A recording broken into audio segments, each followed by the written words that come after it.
unleash the energy and individual genius of man to a greater extent than has ever been done before. Freedom and the dignity of the individual have been more available and assured here than in any other place on earth. The price for this freedom at times has been high, but we have never been unwilling to pay that price. Those who say that we're in a time when there are no heroes, they just don't know where to look. The sloping hills of Arlington National Cemetery, with its row upon row of simple white markers bearing crosses or stars of David, they add up to only a tiny fraction of the price that has been paid for our freedom. Each one of those markers is a monument to the kind of hero I spoke of earlier.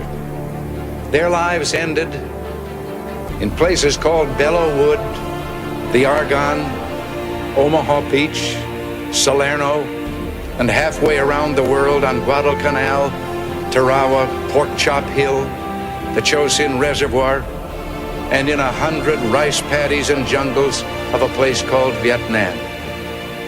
Under one such marker lies a young man, Martin Treptow, who left his job in a small-town barber shop in 1917 to go to France with the famed Rainbow Division.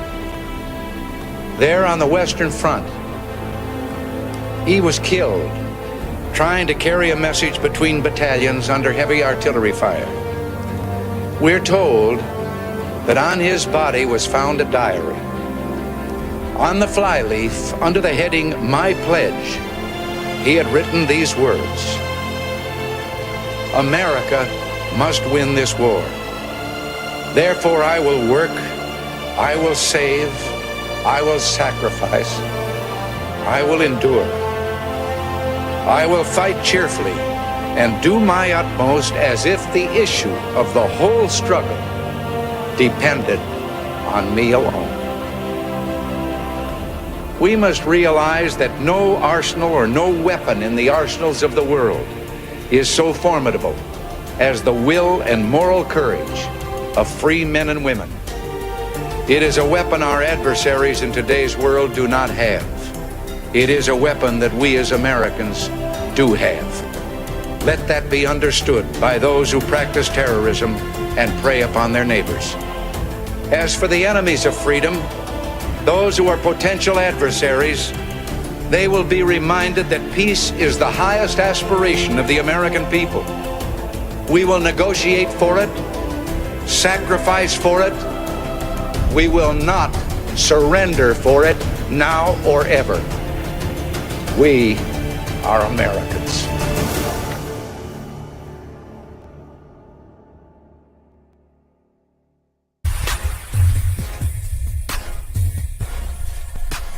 You need to get a handle on this stuff, because if you don't, in 6 months, the Democrat machine will fire up and they'll tell everybody that they'll solve all their problems with socialism and pixie dust. And the voters are going to say, well, the Republicans aren't doing anything.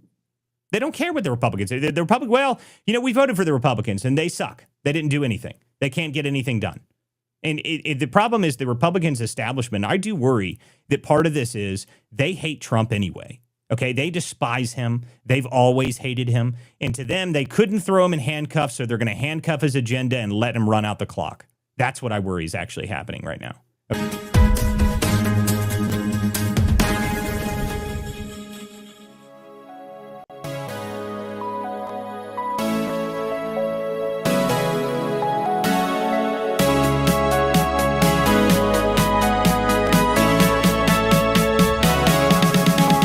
Drums are calling like a distant thunder.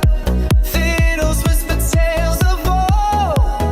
Through the wire let the neon wonder. A new dawn story starts to unfold. Golden fields and steel towers rise. Echoes of the past ignite. With every beat the future cries. A nation stands in the light. Singing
throne room looks great, okay? I mean, I listen, I know that they're all upset about this, but guys, just accept it. The throne room's going to be gorgeous. I mean, wait till you see the size of the thrones. They're going to be beautiful. I mean, I don't know why everyone's all upset about this ballroom. Like, they just haven't figured it out yet. That's just the cover story. I mean, the ballroom's just the cover story. It will be a throne room, okay? So, wait until the coronation ceremony, guys. It's coming July 4th next year. Barron's getting coronated. So, just, calm down, Democrats. You're going to be way more mad next year. And then after that, you won't be able to be mad anymore because you won't be allowed to be. That's how that works. So he becomes, when Barron is coronated as king and emperor forever of the United States, then you're not allowed to complain anymore. That's how that works. We just instantly, and it's only Democrats that are allowed to complain. Anybody on the right, even if you're annoying, you get to complain. But all Democrats, anybody slightly to the left of center, you're not allowed to complain anymore. Barron decreed that early on. That was on page 400 of Page Project 2025. I know it's a lengthy read, but it's in there.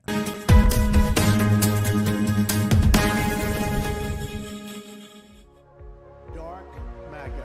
As you can see, I'm not just MAGA, I'm dark MAGA.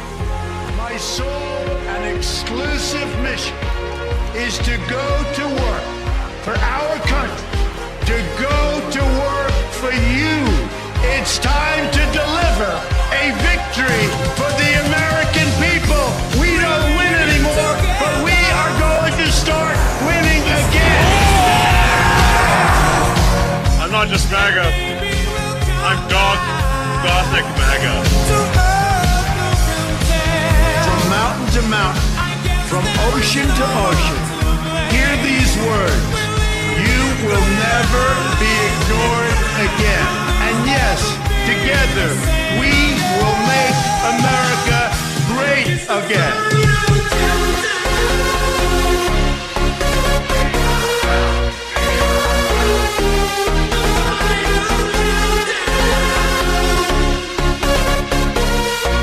America will start winning again, winning like never before. I will never, ever let you down.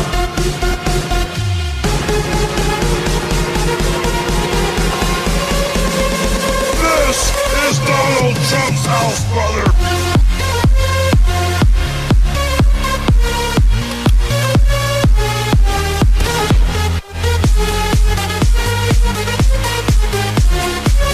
I will always give you my love.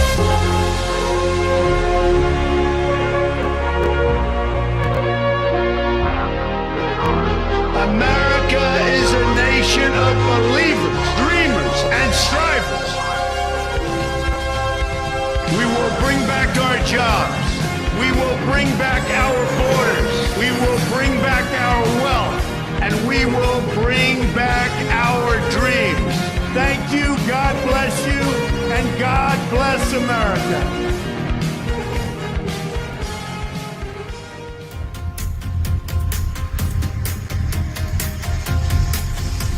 Let somebody like Tucker Carlson, the more he's going to do exactly the opposite.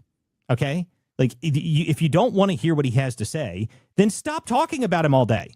Like, it's very easy. It's much simpler than you think it is. If you really dislike what Tucker Carlson is doing, every single time he says something, you all share 1,000 clips of him.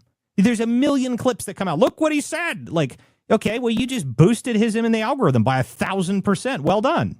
Like, it's such a foolish notion to try and convince anybody in an American male, like just a red-blooded American male, to say you can't talk about that and stop talking about that, and if you do, we're going to come after you. The response is going to be the same every single time. Screw you. I'm going to talk about it more. Okay? I'm going to talk about it way more now. I'm going to talk about it every day, and everything you don't want me to do, I'm going to go do it. Like, I mean, like, it's a stupid concept to try and to convince people not to talk about things. You're not going to convince them to do that.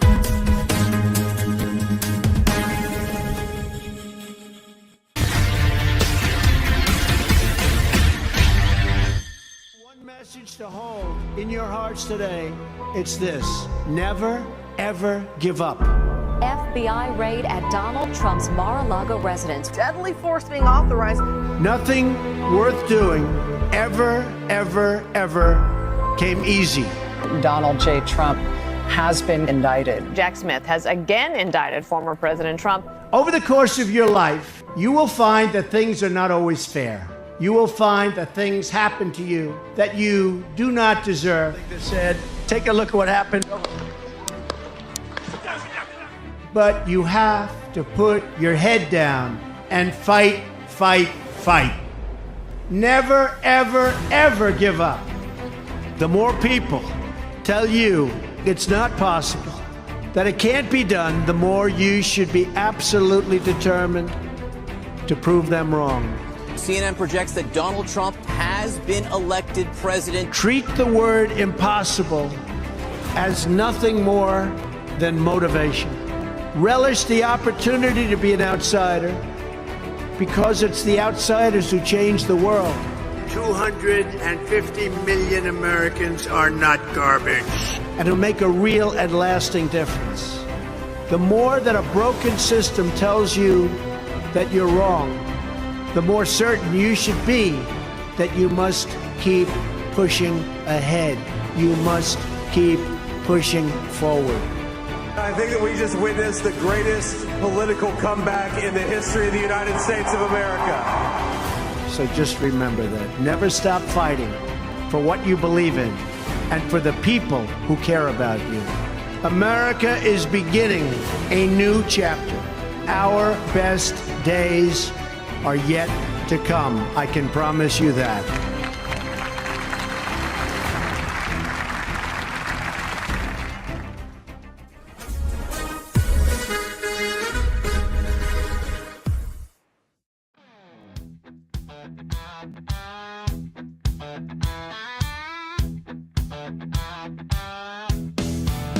There's a rumble in the distance, something stirring up the ground.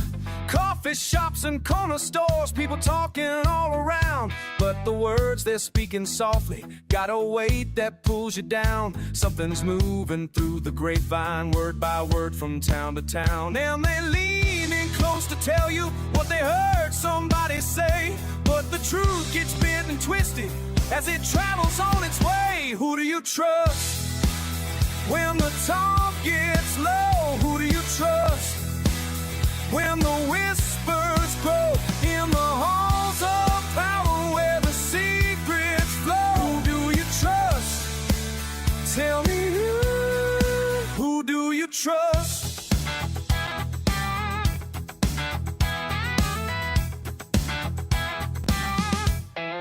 Backroom deals and handshake promises sliding underneath the door. Politicians playing poker with the chips are rich and poor. Every word's a calculation, every pause worth so much more. While the people keep on waiting for the truth they're hungry for. And they lean in close to tell you what they heard somebody say. But the truth gets bent and twisted as it travels on its way. Who do you trust? When the talk gets low, who do you trust? When the whispers grow in the halls of power where the secrets flow, do you trust? Tell me who do you trust?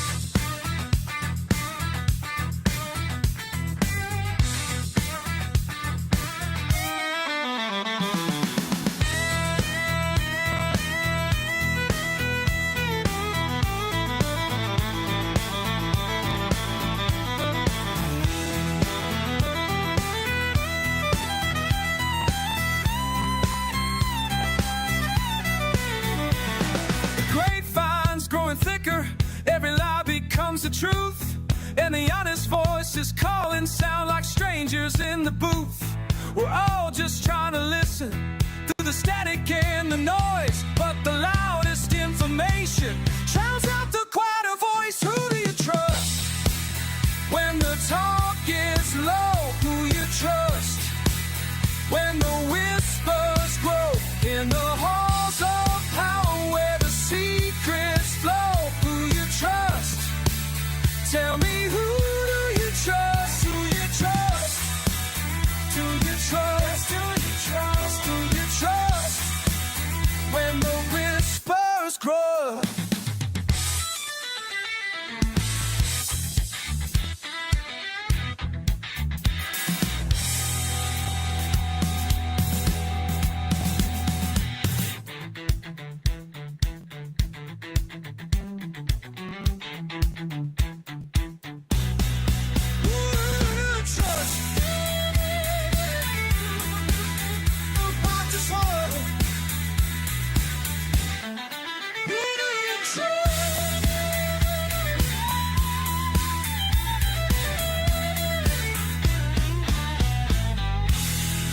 Good evening, everybody.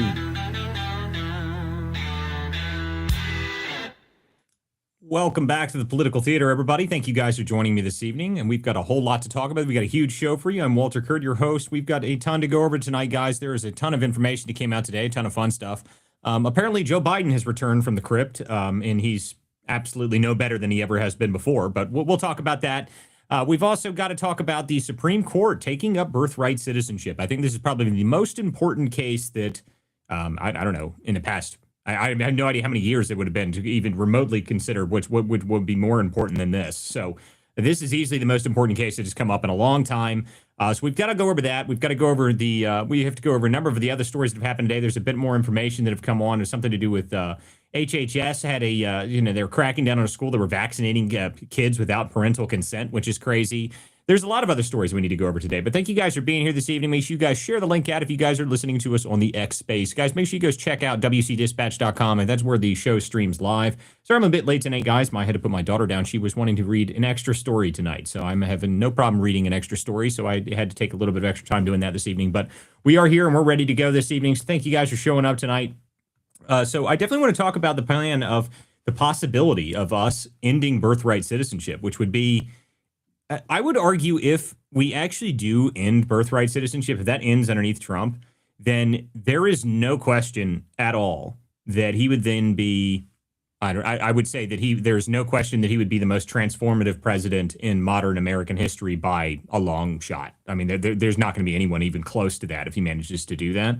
If we actually change birthright citizenship and you can't just walk over the border, immediately drop a kid, and that kid is given full access to every single social benefit that an American citizen gets, that is going to be earth-shattering. I mean, that's the biggest change that we would have had in this country in any of our lifetimes. You know, the last time they even heard something about this was over 100 years ago. So this would be the last time that they heard anything to do with birthright citizenship was Wong Kim Ark versus United States, and that's in 1898. So this is a huge deal. This is an absolutely massive deal. So I think it's worth it. It needs to happen, though. I mean, I think it's insane that it's ever been happened in the first place. I've heard a bunch of legal arguments on both sides of this, but to be honest with you, I've never heard anyone convince me that that there's anything about our Constitution that says that just because you happen to show up here, and you just walk over the border, that you are instantly an American citizen. I mean, I've never understood it, because even if you did that, how would you prove it? Like, I mean, say it's one thing if like you come over the border and then you have a kid in a hospital or something like that, and then they know that the kid is born in America. But what if you just walk over the border with a kid and say he was born here? I mean, it's the same argument, isn't it? I mean, how can you prove it? I guess that's the other side of it. To me, I feel like that the Supreme Court has an opportunity here to make a massive change in the country if they do this. And I think it's more than necessary at this point. I mean, the idea that people can just come here, drop a kid, and then instantly they have access to the American citizenship, they add everything, their way of life. I don't think that's how this works. I don't think that's how our Constitution was written. I don't think how any of it was supposed to ever work. And I think that the Supreme Court has, if they do this and Trump manages to push this forward, I don't care what anybody says. There's nothing that changes that. That is the end of an era in this country that has brought upon the most social welfare benefits for people that I've ever seen. I mean, that anybody's ever seen. The amount of social benefits that it goes to immigrants that just come here and do this has to be astronomical. And let alone the amount of fraud that we've seen in this stuff. Everyone's been paying attention to what's going on in Minnesota, which, by the way, I don't know if you guys saw this, the Minnesota case keeps getting bigger. The last numbers that I looked at, apparently it's now up to $8 billion. It's not just $1 billion anymore. It's $8 billion that has been possibly embezzled in fraud up there. So at this point, you know, Tim Walz, I'm not sure he has any idea what's happening. I think he really is seriously retarded. I agree with President Trump. I think the man really is retarded. He has no clue what's happening in his state. As I've mentioned before, the state itself had, they had a surplus before Tim Walz took over. He took over, he raised their taxes, and now they have a deficit. I mean, that's management only someone as stupid as Tim Walz can manage, but he's impressive like that. I guess that's his number one goal, is to be the least intelligent governor in the entire country. But that's okay. At least people are driving past his house telling him he's retarded on a regular basis. That just makes me happy. I find that hysterical. So, Tim Walz, if they continue to undercover this fraud, though, I want to know who else is caught up in it. Okay. I mean, apparently, I don't know if you guys saw this. Apparently, Ilhan Omar Ilhan Omar, apparently one of her top donors that she went to for her campaign speeches and her victory speeches and her victory rallies and all this stuff, is directly involved in this fraud. I mean, directly involved in it. She apparently sponsored the bill that made this fraud happen. So what did she know? I don't know, but I think she should go back.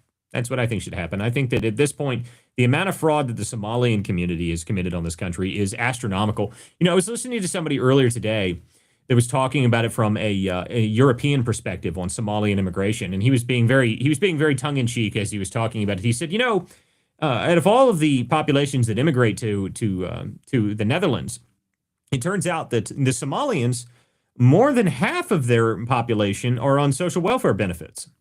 More than half of more than 50% of the people that join the Somalians that join the Danish countries, apparently more than half of them are on social welfare benefits. That's crazy, because apparently the average amongst the rest of the population is between 10 and 15% are on social welfare benefits, but half of the Somalian population, more than half, are on social welfare benefits. So I can only imagine the amount of fraud that really exists once they start digging into this, but they keep indicting people, and it keeps getting bigger and bigger and bigger. So at some point, I guess that they're going to have to figure out what to do with Tim Walz. I mean, I don't know. I mean, he has no idea what's going on. The guy's a moron. I mean, he really is retarded. He has no concept of this. He was worried that the fraudsters might call him racist. I wish I was joking. I mean, I wish I was. It's so absurd that this is where we are, that this is the level of stupidity that we actually had to stoop to before we got to this. But I mean, whatever. I mean, I guess this is just how low these people go. So again, well, I guess we'll have to wait and see what happens as more people get indicted. And I assume that, the level of fraud, though, the amount of money that's involved in this, that lawmakers are going to be tied up in it. And they're already starting to link Ilhan Omar to it. Tim Walz's administration is in charge of this money, and it's all over the place. I think that after seeing this, though, that you need to audit every blue state. That's what I think happens now. You need to go to Chicago. You need to go to Illinois.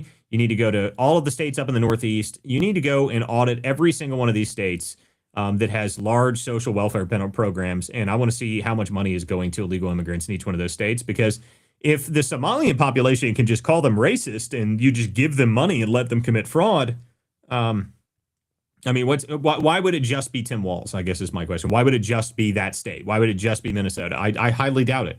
Okay, I would assume that almost every blue state has an equal amount of fraud, if not more. California, I'm sure, has got to be astronomical. I mean, Gavin Newsom, his entire shtick is, he has no clue what's going on. He just lets his cities burn to the ground, and then he puts his hands in his pockets and does some strange, hand motions and dances with maracas. But, I assume that every state is just as bad as Minnesota. Every blue state is probably just as bad, if not worse.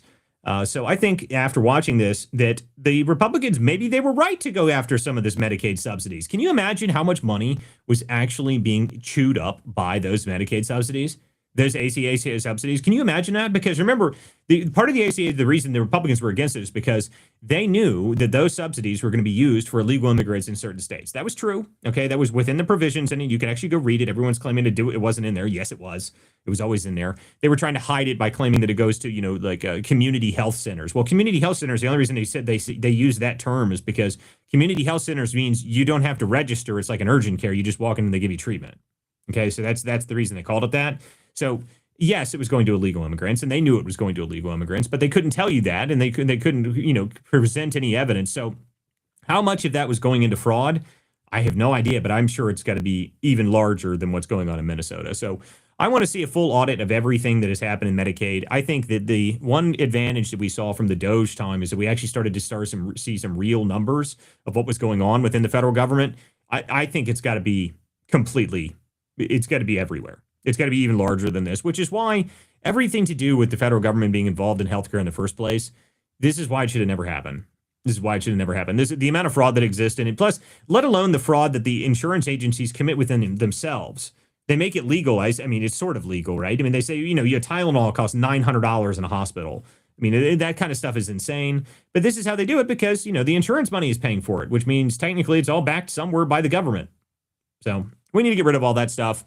But we've got a lot more to talk about, so thank you guys for joining me this evening. If you guys are joining on the X space, make sure you guys leave a comment down below, or you can always request to come up here on stage and join me. If you have something to say, I'll bring you up. If you guys are listening on Substack, YouTube, Rumble, TikTok already banned me, so that's hysterical, by the way. So if anyone was listening last night on TikTok, we didn't even make it a full week. They didn't give us 24 hours. We had one stream on TikTok, and I've been banned for 7 days off TikTok. So what a shit platform. I mean, I can't believe that's so funny to me. Like, I mean, was the show last night that bad? Like, did we really, like, I don't remember being that outlandish last night. I don't remember being as brutal last night, but apparently, yes, we've already been banned off TikTok. That didn't take us even a full day. I find that hysterical. But anyway, so in any case, everybody that is on all the other streams and all the other platforms that don't ban us, you guys are welcome to join the show. If you guys would like to come on here, you have to go to x.com, go to @WCDispatch, and you can join the show and come up and speak on the show, and you can ask me questions, or you can bring anything else you would like to. Before we get into any of that, though, and before we start bringing people up on stage, I really do need to play this clip because I would like people to remind people of what exactly we came from. Because there's a lot of talk about, Trump is this, Trump is that. He's not great. I don't like Trump. I don't know if Trump's doing what I want him to do. He's not doing all this. But I need everyone to be reminded of where we just were. Okay, so let me just give you one just brief reminder just to help you out, just in case you forgot where exactly we were. 1 year ago, I'd like you to remember exactly where we really were. Okay, so here we go. This is the previous president that everyone forgot about. It's not Obama, it is Biden. Joe Biden was the previous president.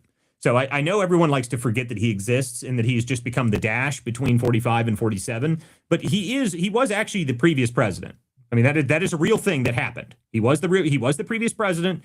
So let's just remind everybody where exactly we were not that long ago. Okay, so here is Joe Biden today. And I don't know what he's doing out here, but he had something to say. We just have to get up. As long as we keep the faith, summon hope, and get back up and remember who in the hell we are. We're the United States of America. That's who we are. We're the U.S. And there's nothing. I mean, United States of America. Wonderful. Excellent. Welcome back, Joe. I mean, that's all. Every time I see stuff like this, I'm like, welcome back, Joe. I mean, I'm so good to see you. So good to see you, Joe Biden. Thank you for reminding us that there was quite literally a vegetable in the fucking Oval Office for, the past, 4 years. I mean, it is so helpful that he comes out of the crypt every once in a while. They wheel him out. They put him up on a stage. He needs some money. He's almost broke because they sold all of Hunter Biden's paintings burned in the Palisade fire. So they don't have any money left from those, and they can't sell those for Bitcoin anymore. So they have to wheel Joe out every few months to make sure they can make some money. But there he is. The United States of America. Oh, wonderful. I love that this happens because for the past month or so, the Democrats have been sitting out here telling us that somehow Trump is mentally deficient. I mean, I'm sure you guys have seen it everywhere. Oh, where's the MRI? Oh, my goodness. What is happening with with the President Trump? He must be completely losing his faculties. And then you have this come up on stage. You're like, okay, well, maybe Trump is, he is in his later years, and maybe sometimes he has to take a seat in his Oval Office instead of stand the entire time. But I've never seen him do that. So anyway, you gotta love it, though. I do enjoy seeing Joe Biden return from the crypt every now and then. It's a very useful reminder that we were so totally screwed if him or his completely incompetent vice president had been made president. I mean, just my goodness, people. If you think that anything to do with Trump is bad, I really wish that you would just imagine what it would have been like if Joe Biden was still president. The vegetable in chief, the man that has no brain whatsoever, who they lied to us that he had prostate cancer, which, by the way, what happened with that? No one talks about that anymore. It's like, is he getting treatment? I haven't seen any notable differences when he's out in public. But then again, he was always kind of dead anyway. So, I mean, whatever. I assume we'll find out some more information about this. At some point, we'll find out if he's actually going to be surviving his stage 4 terminal prostate cancer that they told us about. I mean, I have no idea. But, this is Amerigotti, United States of Amerigotti. Thank you, Joe Biden, for reminding us that we nearly veered into destruction and total ruin because of your incompetence and, just the fact that the Democrats were trying to run a dead guy. So I hope the Democrats continue their comments about how, Trump is mentally deficient and, he's completely lost all of his ability. He needs to release his MRI and blah, blah, blah. Whatever, guys. I mean, you ran a dead dude. He was actually dead.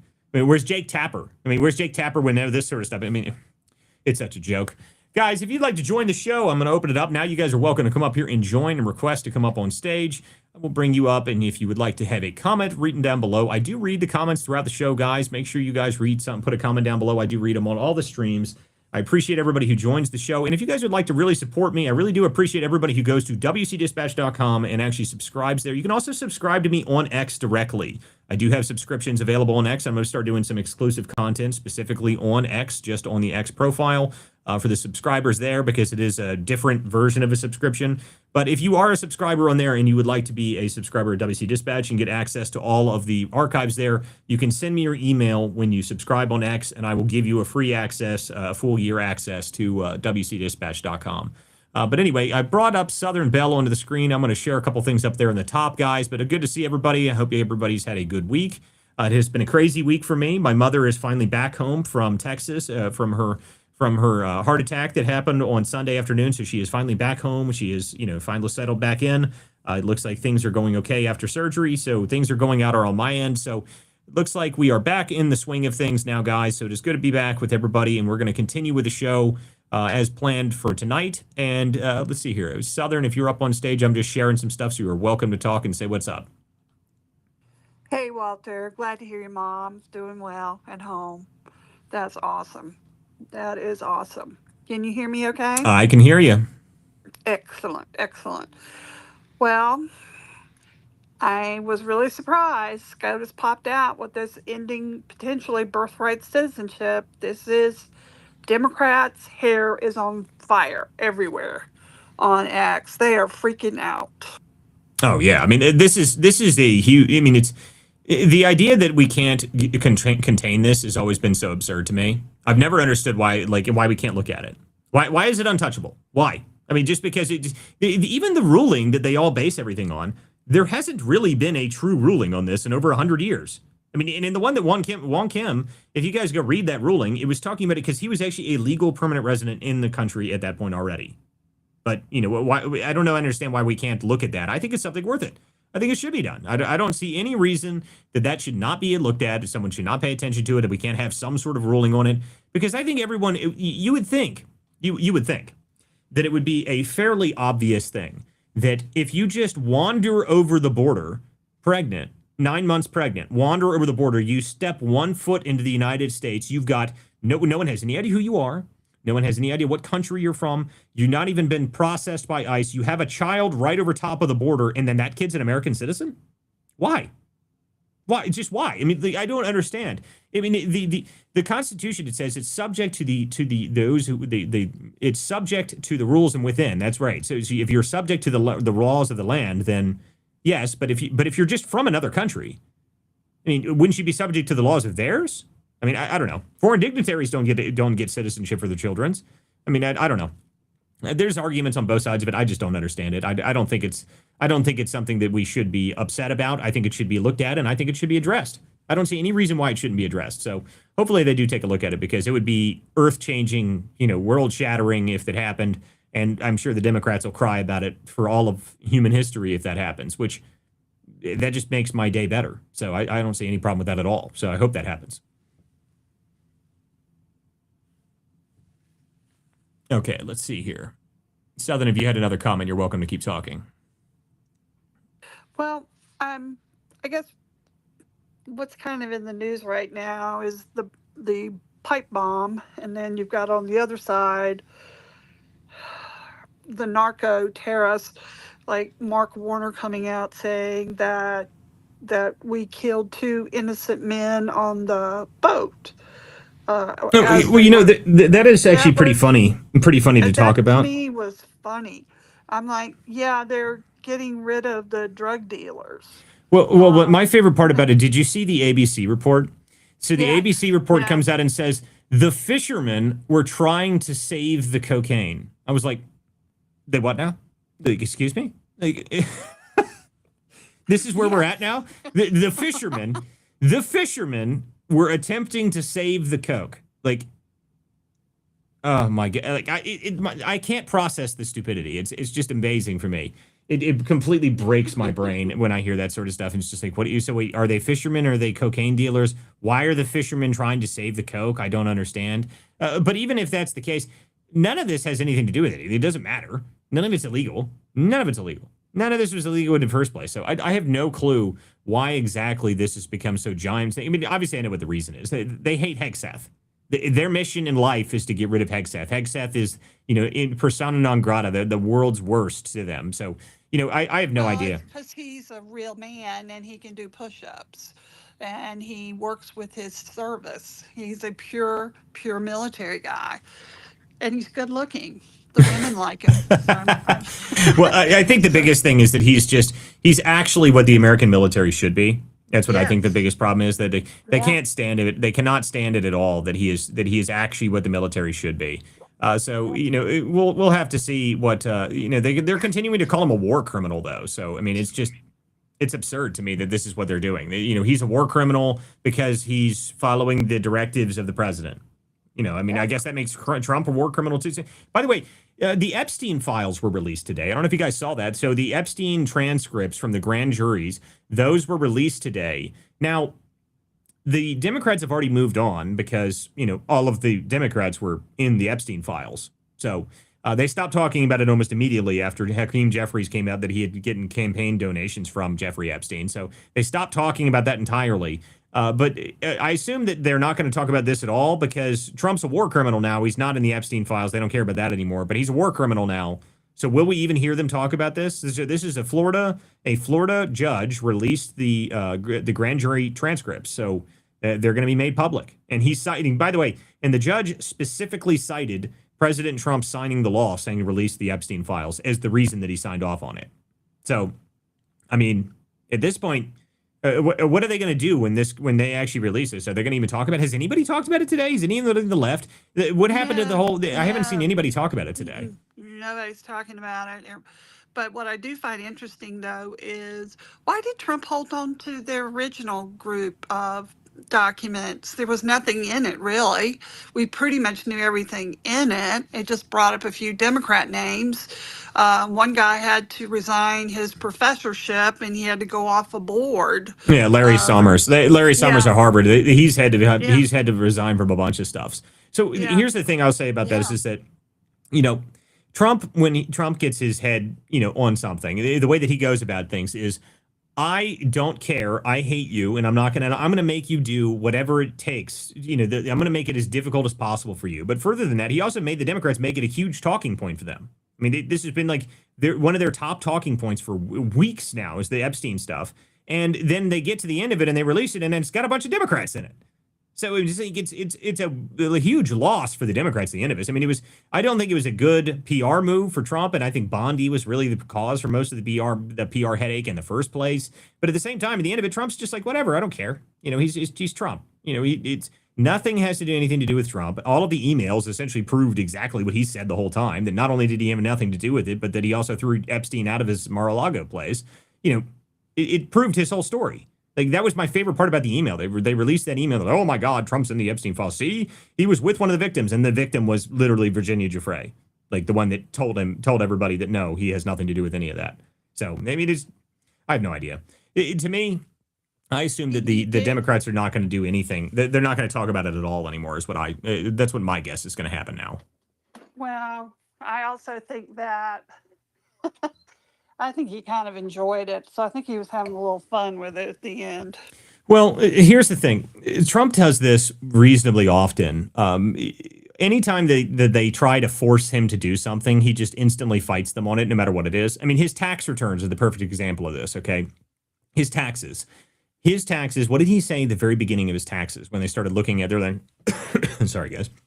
He said, release your tax returns. Why haven't you released them? Oh, my goodness, why haven't you released your tax returns?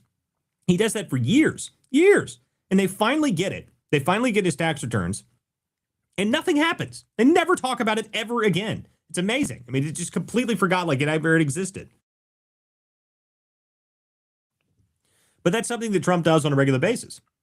He forces them to go in down this giant rabbit hole, and then it's nothing at the end of it. I mean, Trump said at the beginning of the tax return stuff, he said, all you're going to figure out is that I am far richer than anybody has ever imagined, and I've paid millions, hundreds of millions in taxes. That's what he said originally. And then after years of them looking at it, and they finally get a hold of it, they don't talk about it at all. So I assume he was proven right. That's why they didn't talk about it anymore. That's my guess. I mean, they just assumed, they just figured out, oh, Trump was right, and we're not going to talk about it because he is richer than he ever said he was. But this is what Trump does. He makes them, spin their wheels for years on end going after it because he just doesn't care. So, but the Epstein stuff, I assume with the new information coming out, I assume that the Democrats are, if they're not talking about it at all right now, then they're not going to talk about it. Well, I think in a way, Trump controls the narrative then, because he knows how it's going to end. They're just going to slowly talk it back. So the Dems went hard, but Jamie Raskin trying to protect Plaskett, who was texting with Jeffrey Epstein while they were going through all this stuff about Trump. I just find that really interesting. Oh, yeah, listen, that was the most amazing thing. What was the Raskin said? Raskin comes out and goes, Jeffrey Epstein, the constituent, like, what now? That's what we're referring to him as now? Jeffrey Epstein, the upstanding constituent, that's how we're going to refer to him now. That's like that. We're not going to, what? I mean, it's just amazing to me. I love that the Democrats said that's how they started referring to him. And Raskin's like, there's nothing wrong with him with a member of Congress taking a phone call from a constituent during a hearing. Like, well, one, it wasn't a phone call. Two, it was a text message. And three, it was with friggin' Epstein. Like, Epstein was telling her what to say to ask questions of Michael Cohen to get things on Trump. I mean, these people are ridiculous. It was always so contrived in the beginning. And this is why, I tried to, it was very difficult to argue with people about the Epstein stuff when it first started happening because everyone gets very emotional when they come about it. And honestly, they're not thinking about it rationally. When Trump said it was a hoax, what he was referring to is trying to pin him in it as a hoax because there was never anything there for Trump, at least. I mean, the Epstein story itself, obviously it's not there's obviously something to it. But to try and pin it in any way on Trump was always nonsense. There was never anything there, and everybody knows that. Because if they had anything, they would have released it. They would have used it against him, 4 years ago. Why wouldn't they have? I mean, that's why all of this stuff was such nonsense from the beginning when it came to Trump. But whatever. But I assume we'll get to see what happens out of these transcripts. To be honest with you, I don't think there's going to be anything that gigantic in them either. There's a bunch of people out here that still, to this day, live in this world where they believe that one day a magical list is going to appear and it's going to have everybody that they don't like on that list. And they're all going to get marched through the streets and frog marched. And, the clouds are going to part in the skies and all of the corruption in DC is just going to evaporate overnight if we get this magical list released. Guys, that's not going to happen. It's not going to happen. You can dream, you can imagine, you can wish, but that's just not how things work. It's just not. If there was a list that ever existed in the first place, why wouldn't they have destroyed it? Why? Why would these people, if they're as powerful as you claim they are, if they're really this all powerful and serious, then the moment that any of this went public, they would have burned the whole thing to the ground and made sure nothing was left of it. I mean, you guys can go look what the CIA does on all their other black operations. They just kill everybody. I mean, does everyone not know the story of how cocaine cowboys came about? Like that whole story. I mean, they just killed everyone that was involved after they started getting revealed on it. They just killed everyone. I mean, I don't know why you think they wouldn't kill everybody involved in this one. I mean, why wouldn't they? So I don't know, guys. I mean, if you think that there's going to be some magical list that released one day and everybody that, all of the billionaires in the world are going to be on it and they're all going to go to jail, you're dreaming. Okay. It's not happening. So, the other side of it is that, thinking that is going to fix all of your problems is a very, very poor mindset to have. I would say that. I mean, why are you imagining that there's somehow going to be something special that happens that somehow fixes all of the country's problems just by releasing some information that may or may not exist? It's not a very healthy way to think about it. The only way to fix this country is to actually get involved and actually do the work of actually getting people back into office. And regardless if you like it or not, we are still a country run by the people, and citizenship is an active participation role. That is how it is. It's how it's always been. Whether you like it or not, it doesn't matter. If you want to fix this country and you want to make things different, then you need to be the difference that you want to make. That's the only way you can do it. You have to get involved. You have to go out there and trying to get the work done, trying to find some way you can get involved and get things to happen. That is the only way. That is the only way you'll ever have anything better in this country. And it's not going to get better overnight. It's not going to be easy. It's not going to be simple. There's not going to be somebody that comes swinging from the hilltops, riding a white horse. That shit ain't happening. So, I hope that one day people start to realize that. But there's a whole bunch of people that also, we live in the world that, there's like 10 million people right now that believe that a woman that's having dreams of beekeepers and maroon shirts is telling you the truth. And I mean, people are all over that. So, I mean, I have no idea. I mean, this is my eyes is nuts. I mean, it's just the craziest thing in the world that there's so many people that are all over this stuff and they think that this is all true. What's the newest thing today out of Candace land is that Charlie Kirk wasn't buried now, apparently. That's what the newest thing is. Like, how far are they going to take this? Do they want to have Charlie Kirk exhumed? Is that where we're going now? Is that like the next step here? We're going to have Charlie Kirk brought back up out of the grave. They're going to crack his casket open and take a look. Like, that's where this looks like it's heading. Okay. It's like, this is just preposterous. And it always has been, but my goodness, people. I mean, I don't know how many different ways. And I love what was the most recent thing again? So, the live stream was announced. She refused to go to the live stream. This is Candace Owens, if people haven't figured this out yet. Candace says she refuses to go to the live stream. Her reasoning at first was, well, I'm busy that day or something. I can't do it, even though it's 2 weeks in advance. And now today she comes out and says, well, my husband said I can't do it. What? I'm sorry, people. I can't do it. Like, I can't take it seriously. I never have been able to take it seriously, but whew. George is now telling her she can't go out and do this. Whatever, Candace. Whatever. And I love that she didn't stop in any of this. She hasn't ceased for a moment. Yesterday she was talking about there was, imagine there's two planes, and one of the planes, the Egyptian president was on one of those planes, and then 3 years later another guy was on that plane. So then they know the Egyptian president. I'm like, the logic there, it doesn't exist, but whatever. I mean, I have no idea. I mean, people don't even question it anymore, apparently. So I have no idea what's going to happen with that, because I assume that since she's not attending the live stream and she's not going to address any of the questions directly or have somebody press her, that means that, this is just going to continue. It's going to be yet another endless conspiracy that exists for all of human history. And, they only get bigger. I mean, I guess they finally fade away after 50 years of people stop paying attention to it. Like the JFK files, they released all of those files and there was nothing interesting in them at all. And everyone stopped talking about it again. So I assume that is that going to be how Charlie Kirk is 50 years from now? People are going to still be talking about the fact that there maybe people appeared from tunnels wearing beekeeper uniforms. I mean, I don't know. I mean, just watching the birth of, insane conspiracies that are going to exist for many years from now is just obnoxious, but whatever, here we go. So, okay, guys, if you guys would like to join the show, I do want to play a little bit of clips. I want to get into a little bit of this birthright citizenship stuff, and maybe we can talk about, there's a couple of other big stories that were happening today.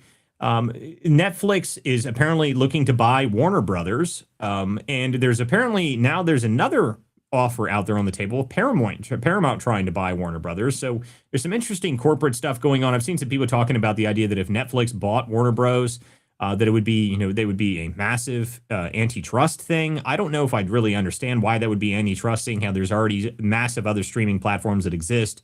But Warner Brothers, it just came out. I think it was Elon that posted about this just a minute ago, and he just did like a popcorn emoji. So it looks like there's now a war over who's going to buy Warner Brothers. If it's going to be, Netflix buying it or Paramount buying it. That's pretty interesting. There's a couple other stories that was going on. Halle Berry apparently came out and was going after Gavin Newsom, which I thought was reasonably interesting. I'm not sure what exactly that was about. Go ahead. He was not for IVF and other things for women, so she has a real problem with that, and menopause for women. So it was all women's issues. Interesting. Well, anything Gavin Newsom does would not be an appropriate president. I'm like, he's coming up. He is on his second term as governor. He was mayor, lieutenant governor, no problem, governor. So that was 8 years in each of those jobs. He's been in government for 24 years. At the end of this term, in 26. Okay, honey, I heard you. excuse me. Anyway, 24 years. He was elected on solving homelessness, bringing down cost of living. He did nothing. He made it worse. He promised to clear out the underbrush, took millions and millions of dollars, and only did a few million.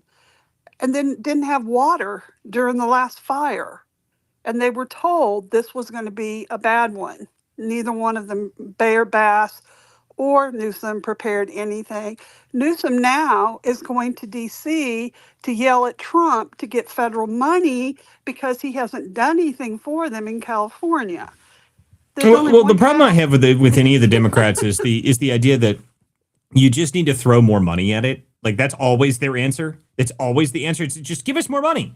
Like we've done so well with all of the money you've given us before, but we swear this time the one thing that we need to fix all of the problems is significantly more money. It's always the answer. It's just give us more money. We'll just throw more money at it. That'll fix all of the problems. Like, but you haven't done anything with the money in the first place. I mean, the fires in California, by the way, is one of the most absurd things ever, because if they actually did forest clearing properly, this would have never been a problem, let alone the fact that I remember looking into this at one point. I think California hasn't built a water reservoir since the 1970s. Like that's the last time they built one, 1970s or something like that. So if they built more water reservoirs and they actually cleared the underbrush, it would be a lot easier to contain and deal with these fires, but they don't do anything. They just let them go, and you let the underbrush. The reason this is a problem for those that don't know anything about the fires over there is when the fire actually hits this underbrush, because it's so compact and it's so not tended to properly, it superheats, and it creates like this vortex of heat that's like so hot that it like melts metal. I mean, it's insanely hot. That's what the original fire, what was the one that happened a couple years ago in 2018, 2019, where it was like, it just melted half of Malibu in like 2 hours or something like that. It was just, it's a heat that just blows through this superheated convection oven style like heat. And it's completely preventable. All you have to do is clear the brush out, and that stuff wouldn't have happened in the first place. But they blame the energy companies, and they sued the hell out of PG&E, even though, the concept is PG&E's. They claim that a power line went down, and that was the only reason it all happened, which, I mean, there was no real actual proof that was the cause of it, by the way. They just blame the utility companies. And because utility companies are like semi-government organizations, they can't go out of business because they have to exist, because they have to provide power. But, it's amazing to me that, they just completely ignore all that. I mean, this stuff is a completely preventable problem. It was always a preventable problem. But the Democrats don't care. They don't care at all. They just keep running this stuff, and they keep having these problems. But my goodness, man. I mean, it's just amazing to me. All right, we got a new speaker up on stage. What is up, Neely? Hi, how are you? So no, I just came and I saw the title end of the birthright. My question to you is, what do you think about dual citizenship? Dual citizenship? Dual citizenship isn't Yes. the same thing as birthright citizenship. Why not? What do you mean, why not?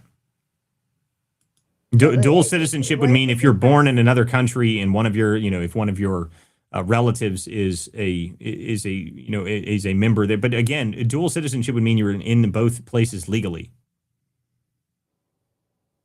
I don't think it's. I mean, my point of view, I don't think it's. Or you're American or you're not. What? Oh, I mean, like Israeli, like the Israeli people, they always have dual. I mean, or they're Israeli or not. So I mean, if you're born just in Israel and you have no American parents, then no, you're just Israeli, and that's not the same thing. But if you have two American parents and you're born in Israel, I assume they can apply and have dual citizenship. But you have to have American citizens. You have to be American citizens for that to happen. So I guess I don't understand the concept, because the problem is not the people that are coming in. Dual citizenship is not the same thing as people that just come over the border illegally. They just show up and then they immediately get their kid citizenship, American citizenship. They don't even apply for other citizenship. They just get American citizenship because they were born, they walked over the border pregnant and they just became citizens. That's the problem. Yeah, but they can do it also for other, like Israel, I don't understand the concept. What does Israel have to do with any of it? Okay, for example, because, for example, you're saying that it's okay for Israeli people to have two different, like Israeli and American. My question to you is: do you think is it normal, or even American, or I don't know which weird country? I mean, in any country, French, anything. At one point, someone has to decide one country, one. I mean, But what if you even have one parent that's from say England? Okay, so what if you have one parent that is English and one parent that is an American citizen? Why do you have to choose one? That's why dual citizenship exists in the first place. at one point you have to decide, because the problem is United States you can even have four. I mean, honestly, it's very it's very psychologically. I mean, it's very weird. No, at one point, no, many countries you have to decide which country, and you have to say, okay, no, you say I don't. If I am in your country, I'm a citizen of that country, so I'm gonna say I'm not from the other country. Yeah, but that's not At what one point, you have dual to decide. citizenship is.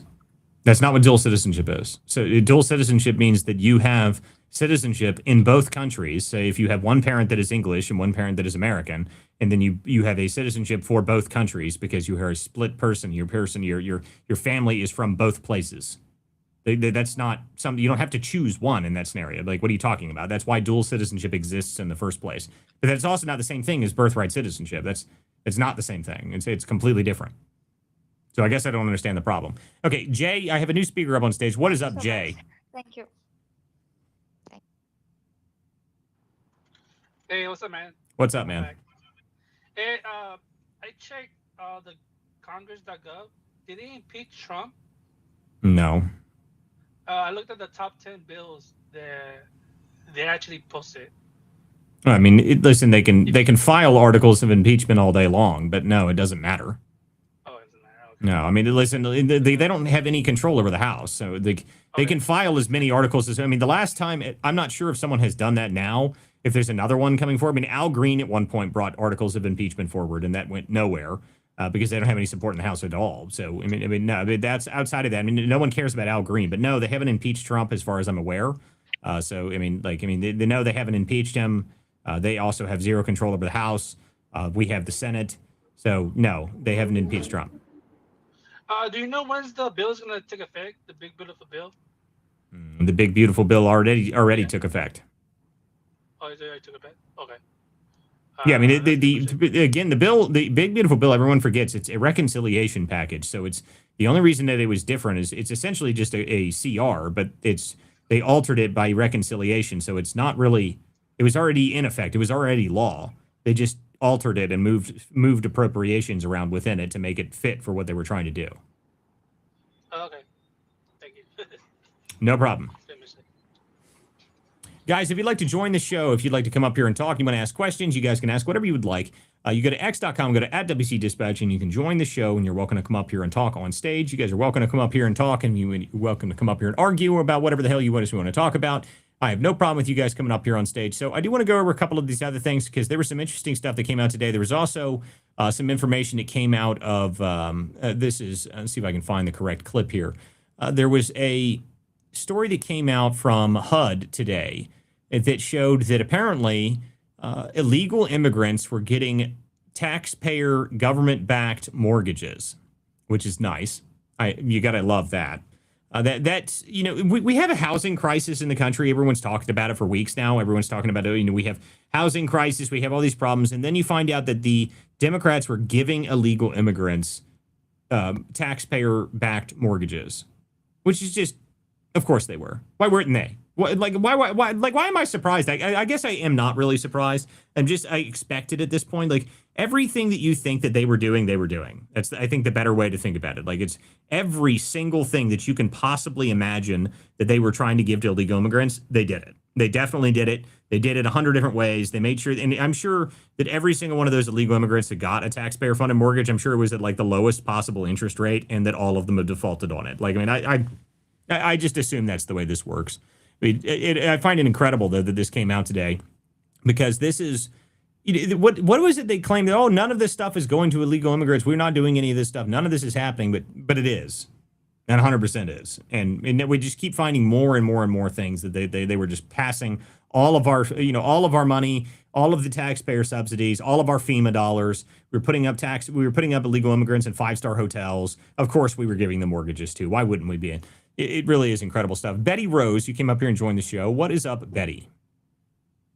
Well, Walter, what's up is I am so sick of Newsom in California, and I'm over here in North Carolina, and I'm getting sick of what's going on here too, because we just seem to be losing our senses, even with our Republican small majority in our legislature. They're crazy too. Some of them are uniparty, I guess, like in Congress.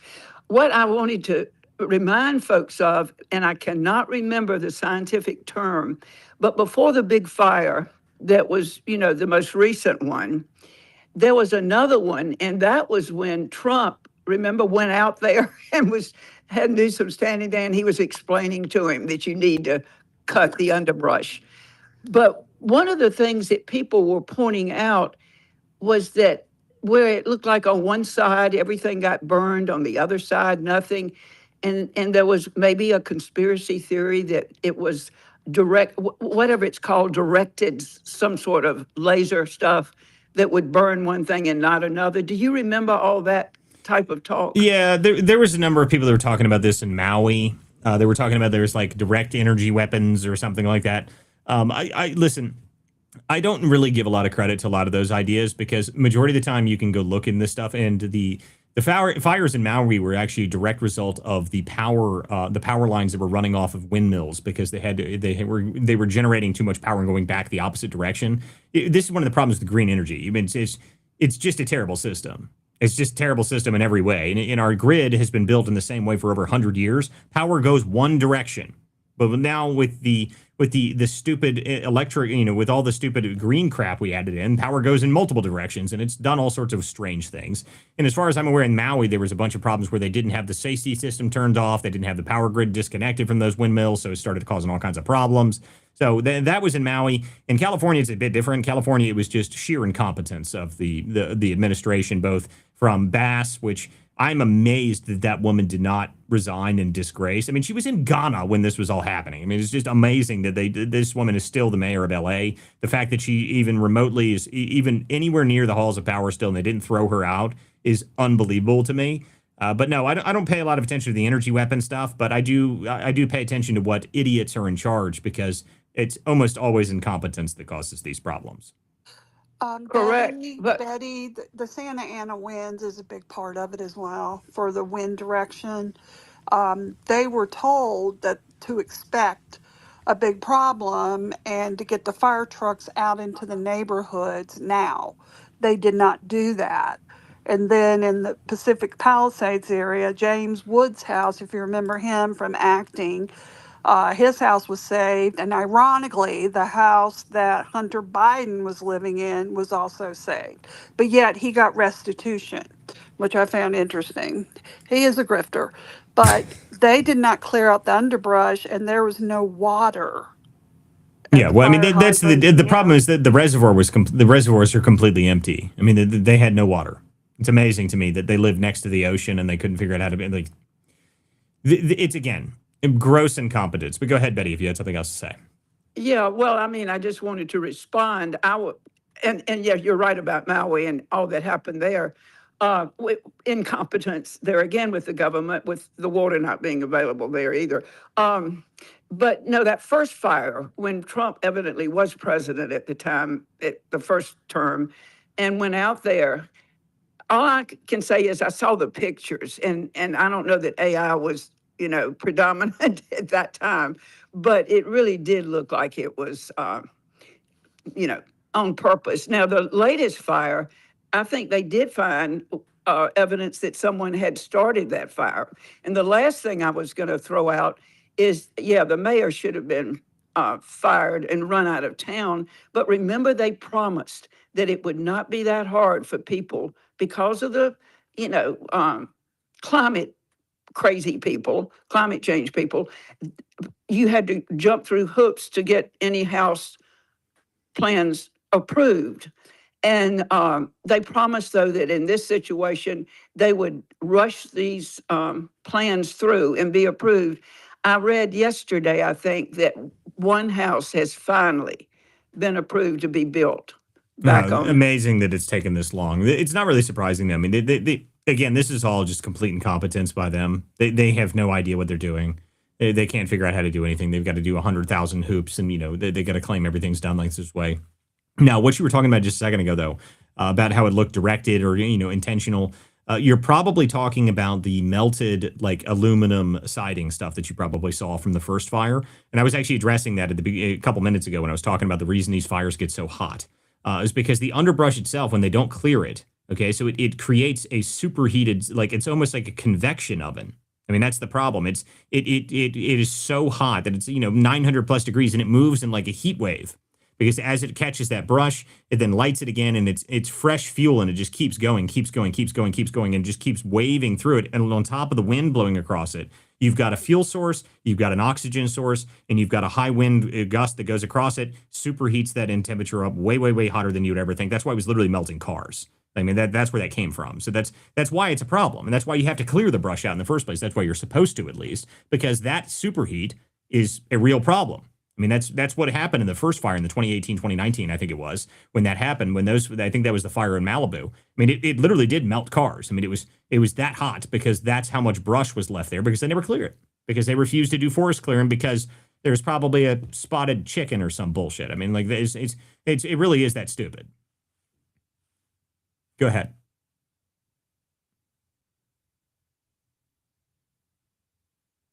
Go ahead, Paul. Hey, Walter, I hadn't talked to you lately. It's good to hear you speak to you, and glad your mother's on the mend. Thank you. Anyway, it's just so much going on right now. It's hard to even pick a topic. Well, just speaking of California, now that the Democrats have such great candidates for governor, Eric Swalwell and Katie Porter, I mean, they have such great people to put forward as candidates. It's laughable. But anyway, and I'm encouraged, with the whole Minnesota thing with incompetent Tim Walz and Keith Ellison, that state is just, with Elon Omar. I hope something comes out of it and somebody goes to jail, but I truly believe it's just a drop in the bucket. Oh, I mean, listen, I think it's only, go ahead. I mean, I know that there's so much fraud and mishandling of that COVID money if they look into it in who knows how many blue cities and blue states that they should follow up on. And just the last topic, I'm also encouraged with Harmeet Dillon, looking at the voter rolls and finding all these dead people on the voter rolls and illegals. I just hope they're hardcore about these states that won't provide the voter rolls, and I just hope they are going to push that to the max. And at least I'm encouraged that Harmeet Dillon is on it. Oh yeah, I mean, listen, I've seen a couple of things about this. How Harmeet's starting to look at the voter rolls. This is something that needs to be addressed. All of the voter rolls need to be addressed. I mean, this is something they need to clear across the country because everyone knows that they're packed with all sorts of problems. I mean, there's people that just vote and they have. What was it that they find that the guy, where was it? Was it Illinois? I can't remember. No, it was Iowa. It was Iowa, wasn't it? Or maybe it was Idaho. I can't remember. Wherever it was, there was some, illegal immigrant that was like a principal of a high school. Okay. And then they find that when they found out that he was an illegal immigrant, so they go after him, and then he has like a criminal record that's extensive. Then he tries to flee with like weapons and whatnot. And then they find out that he was registered to vote in like 5 different states. It was like, okay. Iowa. Iowa. Okay, it was Iowa. I mean, just like this stuff, you got to clear the voter rolls. They have to clear the voter rolls. They need to pass the FACE Act. I mean, this is the kind of stuff that I keep saying the reason that the filibuster needs to go is because if you don't fix this stuff, you need to fix it. I mean, there's no real question to me. I say that the filibuster should be nuked and you should pass the FACE Act. You should pass all these different things. You should get the agenda in legal and put it on paper and actually have it done. That's what should happen, because at this point, I don't know if you can make it if we don't. I mean, that's the way I look at it, really. I think Trump at this point, he's trying to do all sorts of things, but he's obviously just not getting, the agenda is not being pushed through in Congress. They don't seem to care much about his agenda. I mean, they're just slowly walking through everything. The only thing they've passed in Congress really is the big, beautiful bill. And that's the only thing they've managed. If we didn't pass that, by the way, everyone complains about that thing. But listen to me. If we hadn't passed that, nothing would be going forward with the agenda. Nothing at all. So at least we managed to get something with the agenda. At least we got the ICE funding. The ICE funding is very necessary. So I'm glad we got that. So, I mean, now we've got enough ICE funding that we can, essentially we've got more funding for our deportation efforts than we do for in most countries do in their military. So, it's important that we have all that stuff, but, I don't know.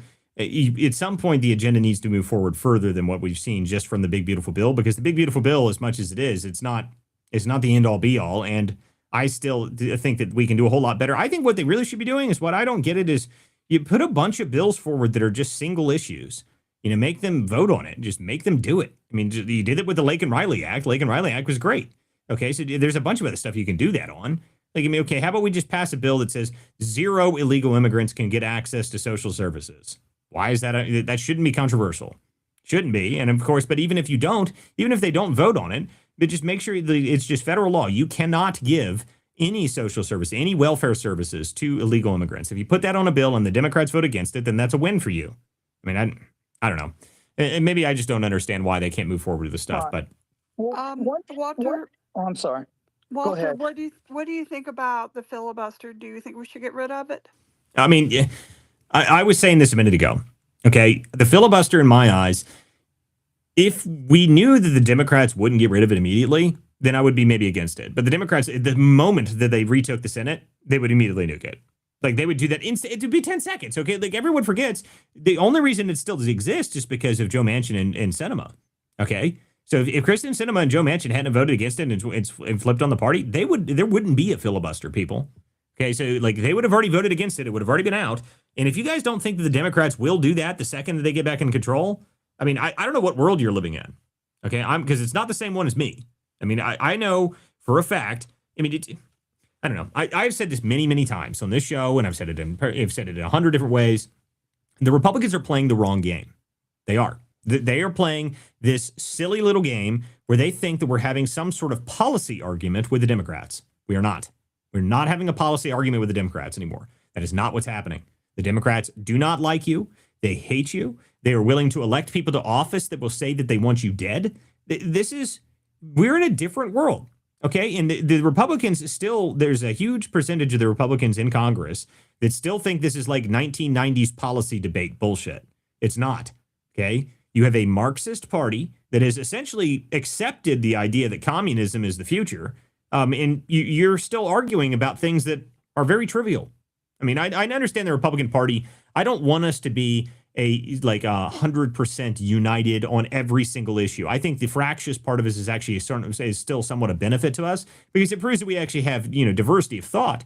But at the same time, some level of unity and realizing that you've got to pay attention to what time it is. You have to do it.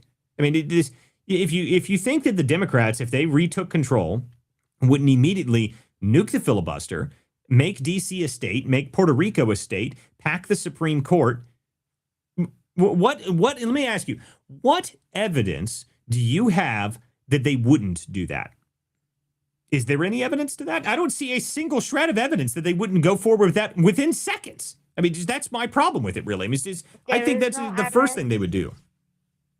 There's no why they don't arrest because when they're gonna come to power, they're gonna take revenge, and they're very good at arresting people. They go with the law. How come Pam Bondage doesn't do anything? There is nothing. Nothing. This is my question for you. Thank you. I don't know what your question was. I didn't hear a question in that. Go ahead, Paul. Well, something I just want to point out. You had a question earlier about the big beautiful bill, and I think this is a problem with messaging. I mean, we're knowledgeable. We know what's going on, people in this space, but people just don't understand that the big beautiful bill is retroactive.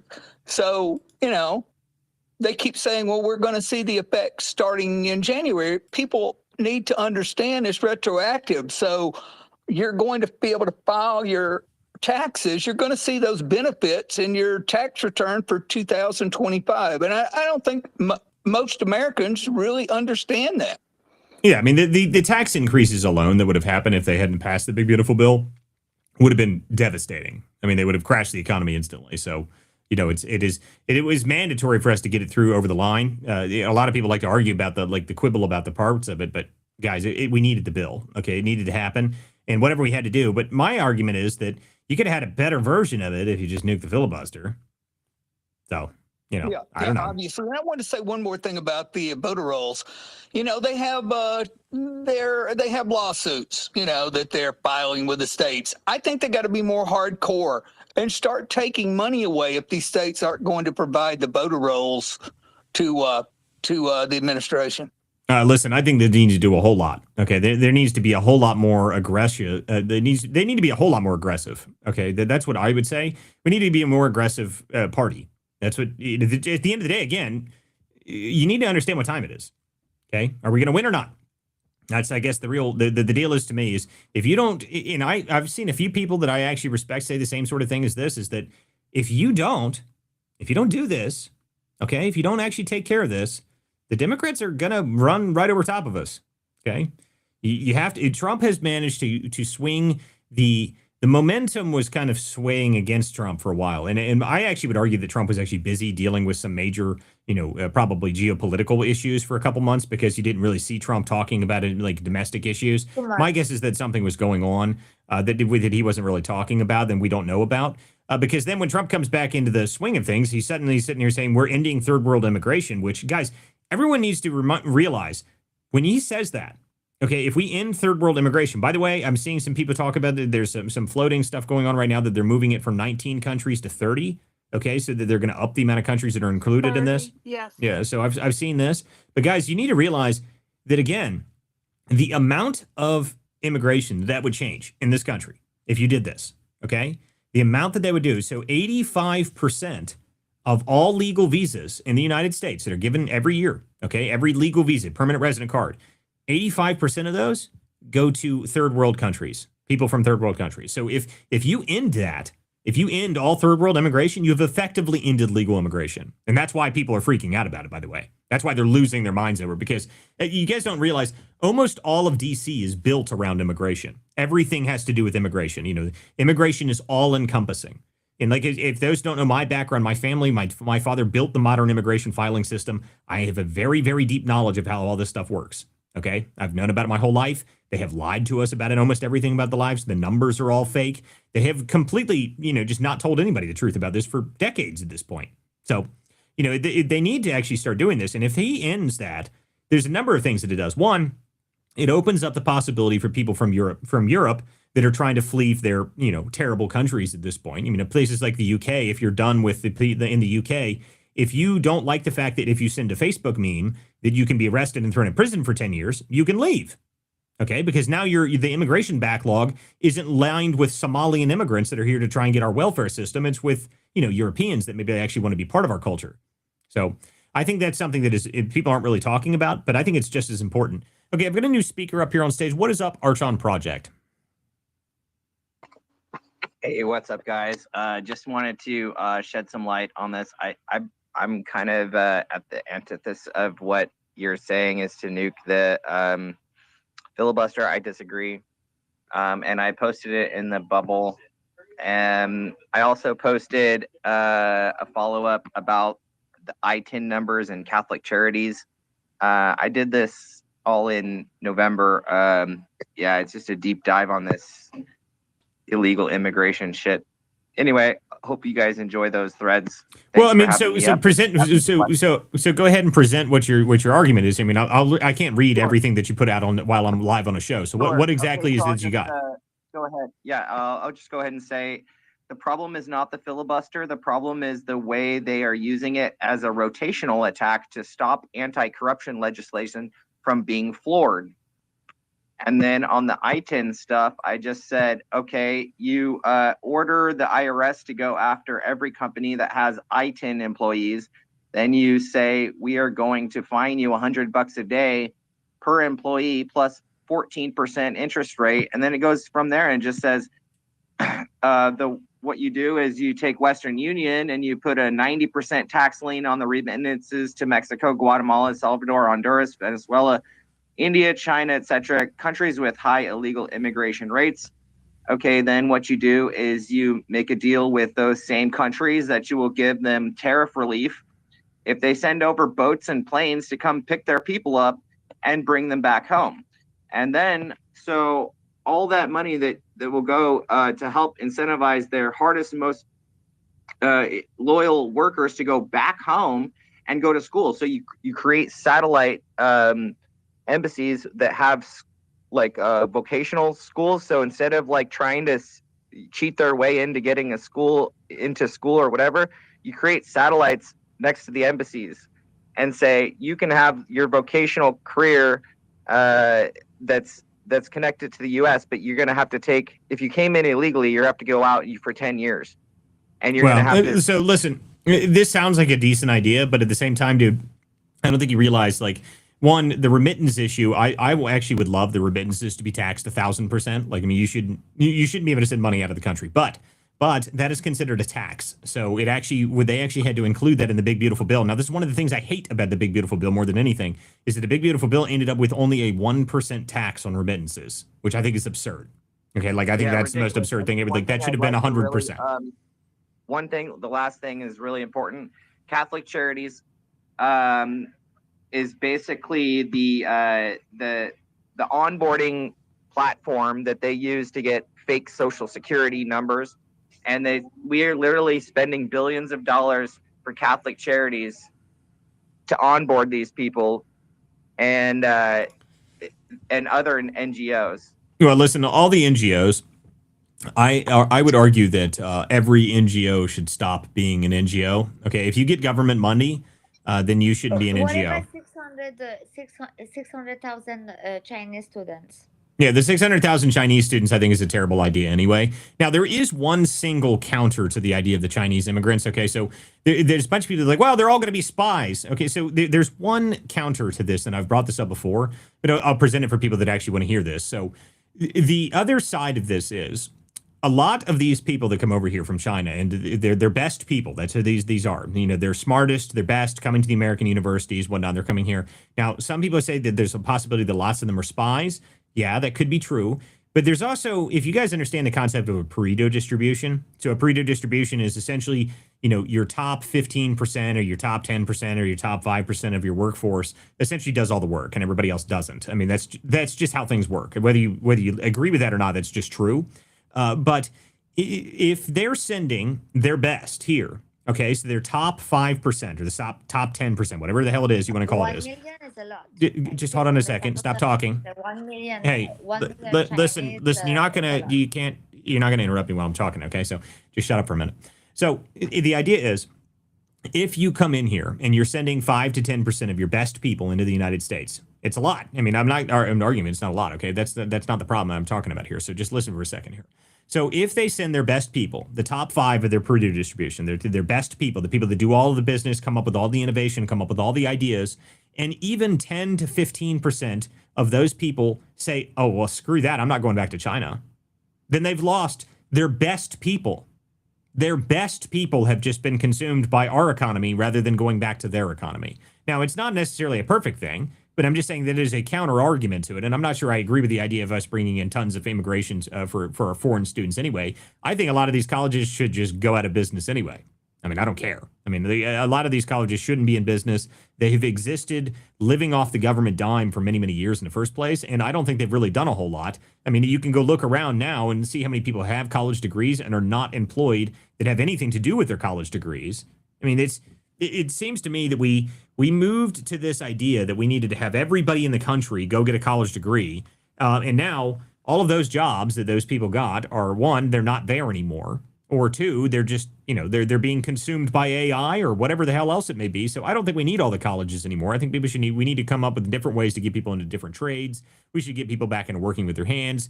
There's a lot of things we could do, and I don't think we should bring in 600,000 Chinese. I just, listen to me. Even if the Pareto distribution concept is true, which it is, even if they're losing some of their best people because they're staying in our country, I still think that the worry is that, again, the Chinese steal all of our IP. I mean, that's all they do. They don't create any of their own IP. They steal ours. So I don't agree with the idea that at all, but I think it's a terrible thing that they steal so much of our IP. So we probably shouldn't let so many of them in the country. So I don't like the idea at all. But, the other side of it is there's a lot of push and pull when it comes to that, because if you get rid of all of the Chinese students, and it's not just Chinese students, by the way, it'd just be foreign visas and foreign student visas generally. If you get rid of those, a lot of colleges would go out of business, and that would be a loss of jobs. It doesn't look good. It's complicated. It is complicated. Do I agree with it? No. Do I think there's better options? Yes. Do I think a lot of colleges probably should just go out of business anyway? Also, yes. But, again, that's people's lives and people's jobs. The maintenance workers at those colleges, and, there's hundreds of people that work in colleges, guys. It's not just the professors that are, useless, terrible people. There's lots of people that work at these colleges. You don't want to just rip all of that out. Maybe there's a better solution. I'm not sure. I mean, I don't know. But the idea that we need to have 600,000 Chinese here, no, I don't think we need them here anyway. So we can continue on from that. Okay, I had brought up a new person on the stage. What is up, Thinker?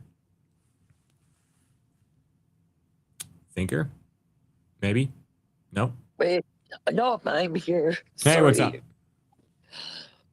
I came late to the party, so I'm not sure if you covered this, but today, Brian Glenn, who's a reporter for Real American Voice, said that Trump had given Maduro an option. Well, I don't know if it's an option because I don't think there was a secondary, but that he would grant Maduro, his wife, his family, safe passage if he resigned immediately, which is kind of a fun thought when you think about it. But, if we have, a quarter of our Navy hanging out in the region and having had called airspace null and void over Venezuela, you got to wonder what's going to happen this weekend. All right, listen, the Venezuela stuff, I've been all over this because I find it fascinating what's going on down there. This is one of the first times I've ever seen a military action that's probably...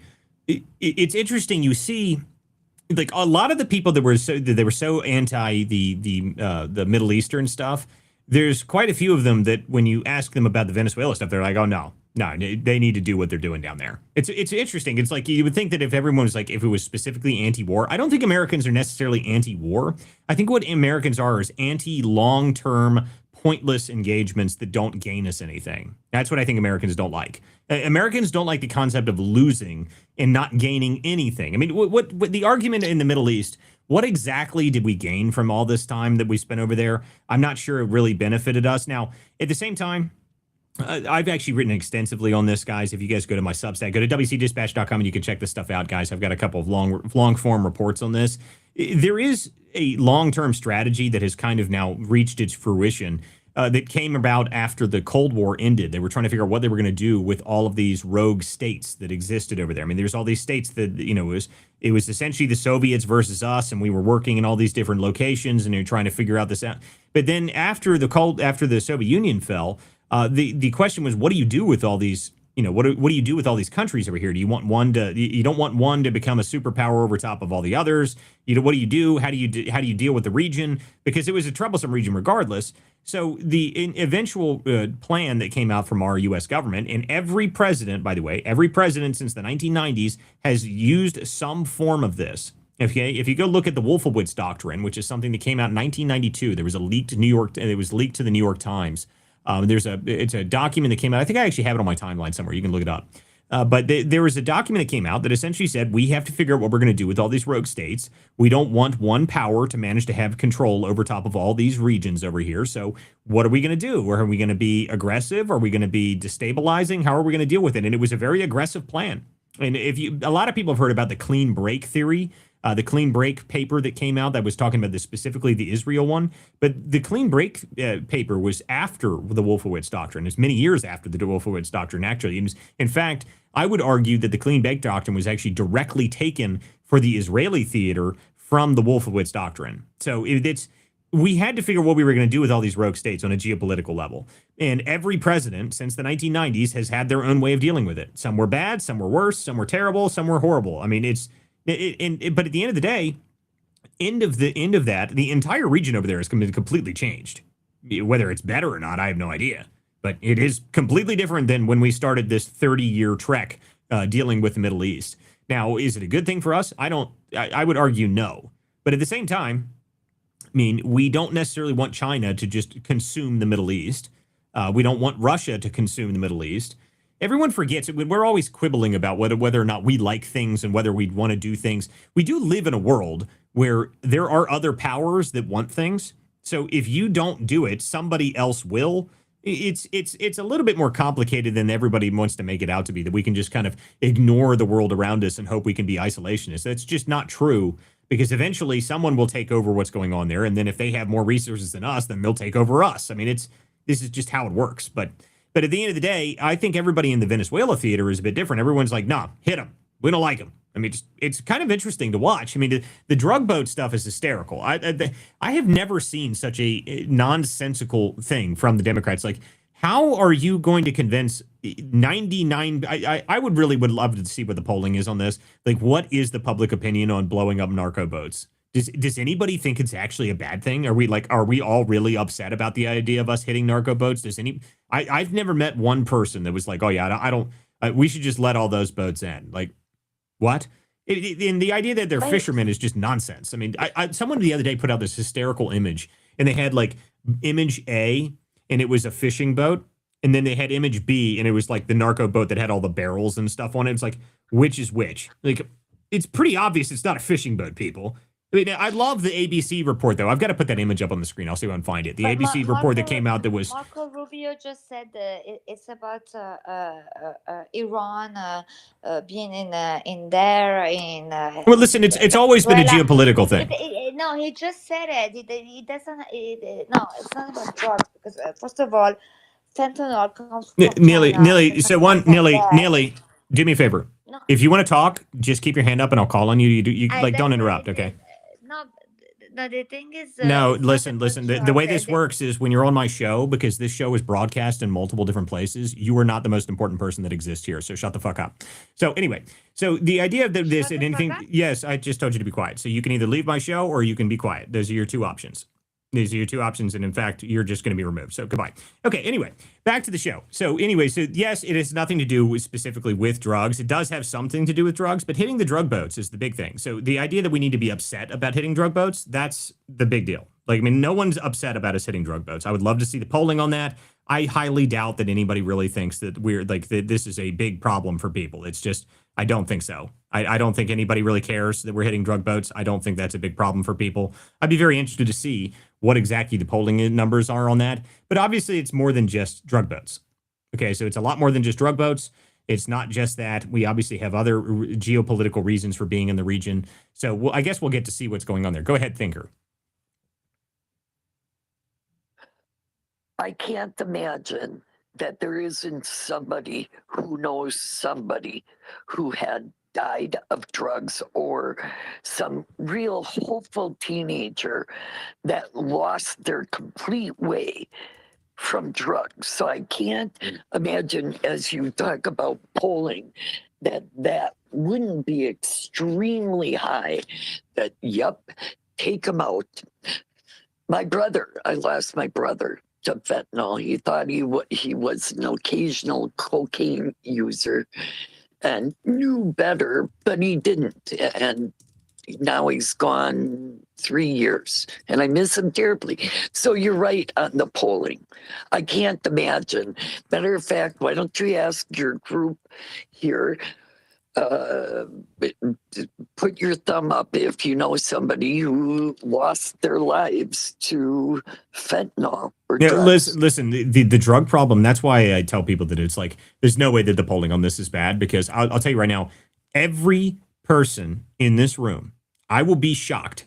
I would be legitimately shocked if you don't at least know one person that just died from overdosing. I'd be shocked.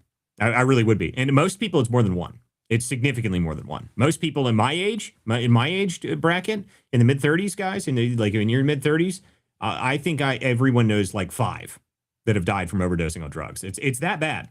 Okay. And by the way, if we didn't have Narcan, if Narcan didn't exist, Narcan is single-handedly suppressing the overdose deaths in this country by tens of thousands. I mean, they're handing that stuff out like candy in the Midwest, guys. I mean, it is that bad. So let's not pretend that the drugs, no matter what drugs they are, no matter where they're coming from, whatever precursors they're doing, whatever they're doing, any of those drugs need to be stopped. Now, the other problem is that I know that a lot of these drugs are actually coming from the northern border. I actually know that. Detroit's a huge hot point for where this fentanyl is getting into the country. Okay, I've got a couple other speaks that are trying to get in here, though. So go ahead, Southern. Talking about the drugs, 100,000 kids. Think about that. And growing. Trump, along with the Coast Guard and the military, have gotten thousands and thousands and thousands of pounds of cocaine and captured it. That it is such a gift that they're out there doing that. They're now filming it to prove it. And the question is, why would the Democrats fight against this? They're either in on the grift or they're part of the problem. Maxine Waters came out and said that Trump was a killer in front of the camera. The woman has lost her mind, but she's up to grift to her knickers and she is totally losing her brain. But Trump is saving thousands and thousands and thousands of young people. China wanted us to get caught with the drugs and lose our children because you want to Listen, get them young. it's not just young people. It's everybody. Like, I mean, there's so many people that have died from drug overdoses in this country now that it is such a big problem. It has exceeded car accidents. Okay, it's drastically higher than anything else. And like I said, if it wasn't for Narcan, those numbers would be a lot higher. Yeah, I mean, almost everybody I know in my age bracket, almost everybody I know has lost either a friend, a sibling, a sibling. It is that bad. So like, in at least somebody, for the first time in our history, at least in my lifetime, someone is doing something to stop the flow of drugs into the country. Drugs were everywhere when I was in college, and it was every single person that you knew had some close connection to it, or they knew where to get it, or it's just everywhere. It was overflowing. I mean, it is that bad. And when it started, when the fentanyl stuff hit, it just was killing people without any notice. You know, they'd show up at one party, they'd take one pill, and they'd just drop dead. I mean, it really is that bad. So, and no one cares that they're blowing up the drug boats, okay? And as far as I'm concerned, blow up more of them.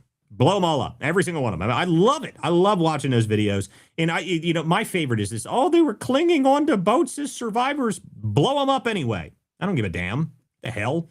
I mean, who are these people? They're just bringing more drugs into the country. I hope you eviscerate them with Hellfire missiles on a more regular basis. And I don't care that they don't like that. I mean, it's just hysterical to me. Okay, Paul, go ahead. This whole situation drives me crazy. The way that the Democrats start defending these drug traffickers. I want them to blow every one of those boats out of the water. But what people are missing is the big picture. They forget that there's so much foreign influence in South America, not just Venezuela, and it's particularly China. And I believe in the Monroe Doctrine. It's about time a president showed our strength and flex some strength to combat, and I think that's why they're video, showing the videos. They want to show our strength and show these foreign actors like China, Iran, Russia, whoever, that people forget how close Venezuela is to our country, and not to mention Cuba. And I'm happy that we have a president that's finally flexing some strength in our hemisphere to, nip some of this in the bud. So someone had to do it, and I'm glad that Trump has the strength to do this. Yeah, I mean, it's amazing to me that they keep going on this, though. Like, it's endless. Hegseth's now a war criminal. They're claiming that you're murdering innocent fishermen in the middle of the Caribbean, and oh my God, it's the worst thing that's ever happened. And but where was all this outrage from the left as we were droning kids in the Middle East? I mean, like, what are you talking about? I mean, it's just the idea that our military is somehow doing things that is guys, whenever we're using the military for military actions, it's not like everything's like, oh my goodness, this is all perfectly good and everybody's all happy about it. You obviously don't know very many veterans if you think that that's the case. War is hell. Okay, like the things they have to do are not great. They don't always like them. They don't always like talking about them. But it's something you have to do. I mean, if we're using our military for what it's supposed to be used for, it's not supposed to be pretty. It's supposed to kill our enemies. That's what it's for. It's not supposed to be, it's not a social project. It's not a social club. We're not hanging out. We're there to kill our enemies. That is what our military is designed for. And it's very good at it. We're very good at killing people. Okay. Like in fact, we are the best at killing people in the whole world. We're fantastic at it. So, and listen, and by the way, we can kill you anywhere. And I think that's the whole point.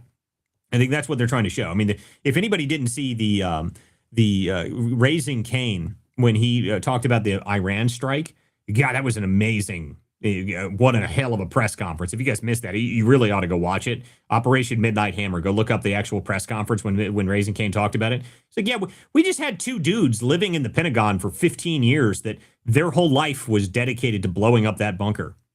And we didn't tell you that. But yeah, we've got these guys. By the way, the bombs that we used, we designed them for that bunker. Oh, okay. So we not only did we plan that, we were ready to do it 15 years ago, and we tasked two dudes to sit and watch that thing and plan the way to do it and then design the missile that we used to drop on top of it specifically for that bunker. That's the efficiency of the U.S. military. That's the kind of shit we do. Like, yeah, hell, I didn't even know that existed. There's a whole division of apparently the Pentagon that is about blowing up hard-to-hit structures. I didn't even know that existed. Apparently, that's a very well-funded section of our military, that they have an entire division that's designed how to blow up shit that's hard to blow up. And that's why where these guys came from. Like, it's the most amazing thing ever. Well, it's because everybody's doing it underground, so they don't get caught in the satellite imaging. So, well, but the deal is the satellite. Yeah. That was one of the funniest part about the satellite imaging on this. The satellite imaging was hysterical because at some point, what Raising Cain was describing, he said, well, at one point they added additional concrete barriers to the top of the ventilation shafts that they were having on top of that. And I don't need to give you details, but I'll just tell you that we knew the dimensions of the size of the caps that they added to the top of the ventilation shafts. Like, oh. Okay, well, that gives you a little bit more explanation. Okay, Jay, you have your hand up, and then I'm going to go back into Artron Project and go over to Thinker here. Go ahead, Jay.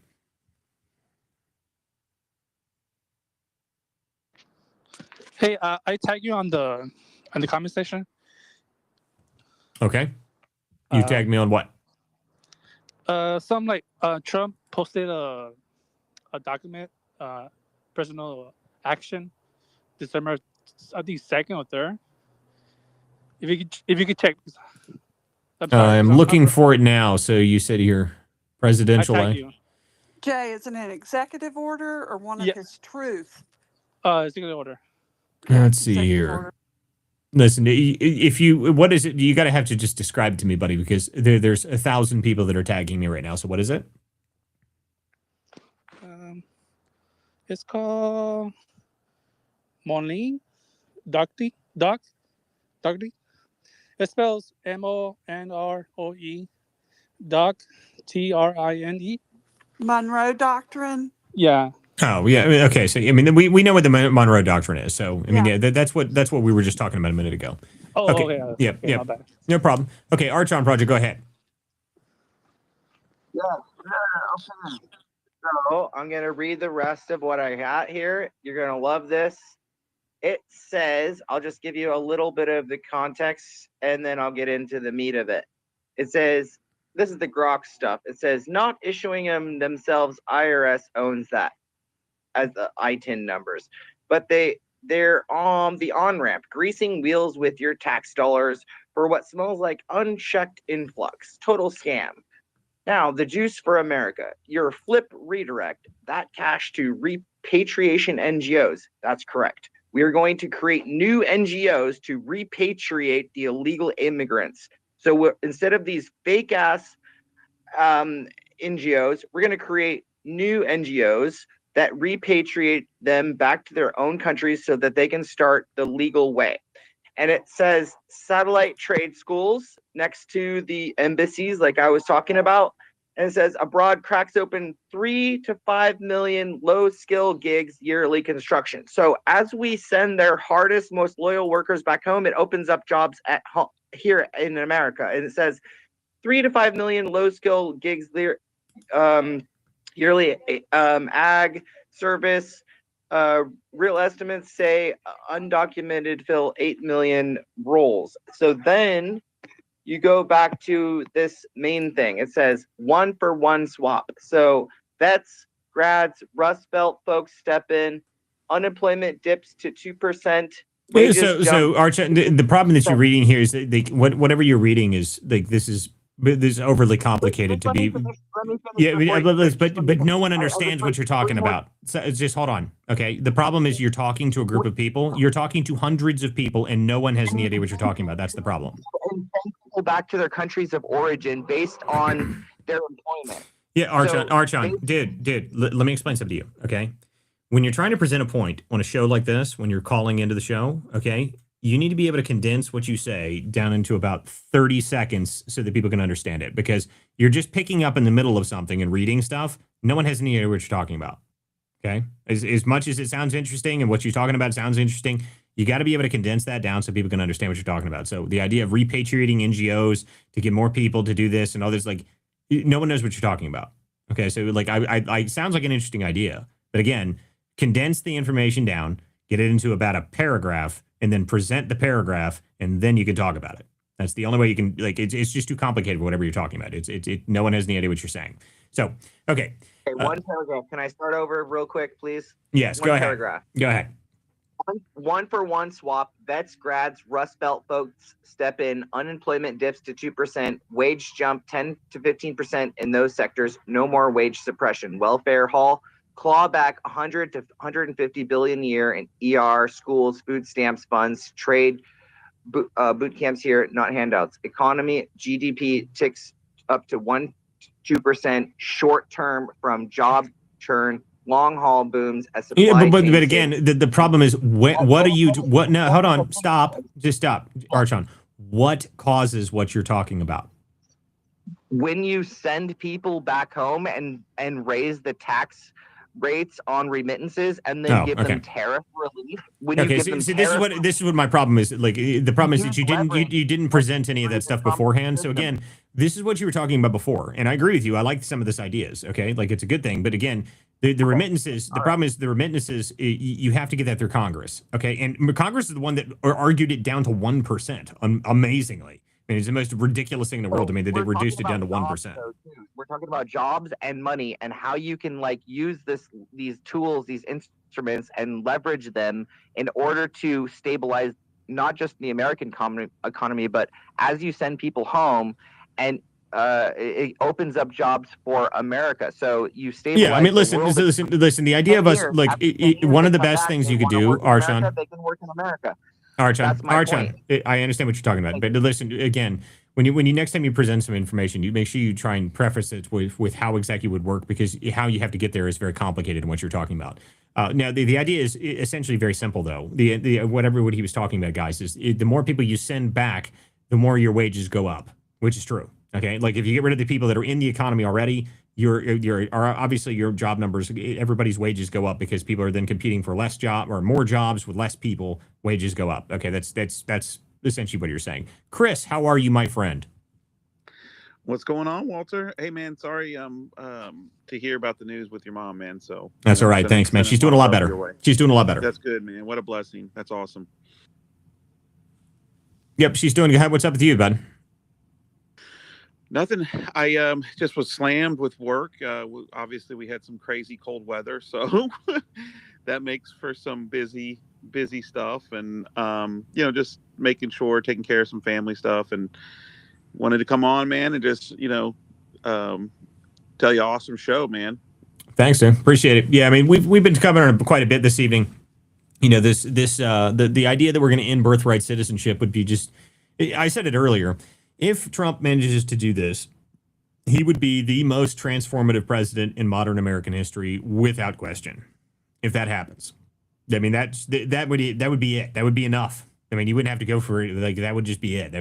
You end birthright citizenship in this country. That would change the trajectory of this country tenfold. I mean, one that removes the entire incentive for massive swabs of people to be coming up here in the first place. But then on top of that, all the social benefits of that is just astronomical. I mean, let alone the amount of money that you save in healthcare benefits and everything else. So I think it's a good thing.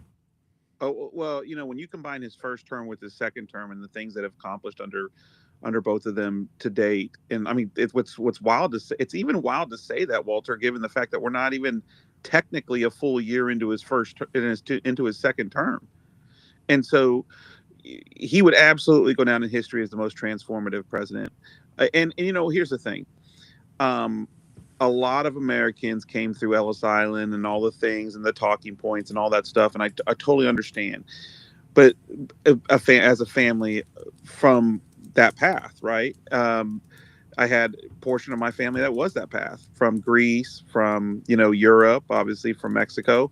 The thing, though, was there was a self-obligation to be proud to be an American and to assimilate into the country, to know the importance of that freedom, and to make every ounce of a decision to do all it could to protect it, right? Like, as a family full of veterans that have served in every war, really actually going all the way back to the Revolution. It's something that's ingrained in people that come here for the right reasons.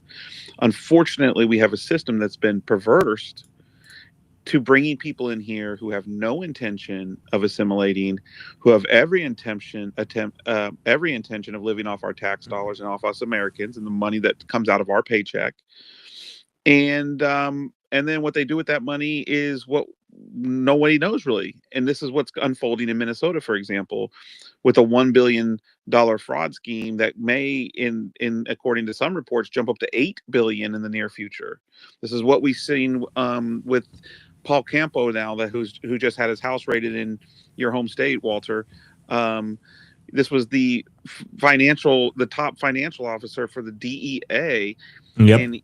And had Trump not been elected, we would have never known this dude was on the payroll of the CJNG. Yeah, right? I mean, that's something I forgot to bring up, by the way, guys. So yeah, a former DEA official, they caught him having essentially laundering cartel cash. So that's a huge story. Any former DEA official. This guy literally was the chief financial officer for the DEA. Yep. And he's laundering cash for a cartel that's now taken over as the main cartel in Mexico since Chapo in Sinaloa. Chapo is now obviously in the clink, so they've taken over. And $12 million. Yeah, $12 million. This dude was on the payroll. Yeah, I mean, that's what tells you. That's what shows you how corrupt, like the level of corruption that was going on. Obama. Like, it's everywhere. Obama. I mean, this is what they need to do. With again, I think this is actually one of the other parts of what's going on down in Venezuela. I think this is actually part of it. I think that the attack on Venezuela is not necessarily, it's drug related, it's geopolitical related. It accomplishes many goals. Essentially, is the way I look at it. It accomplishes lots of goals simultaneously.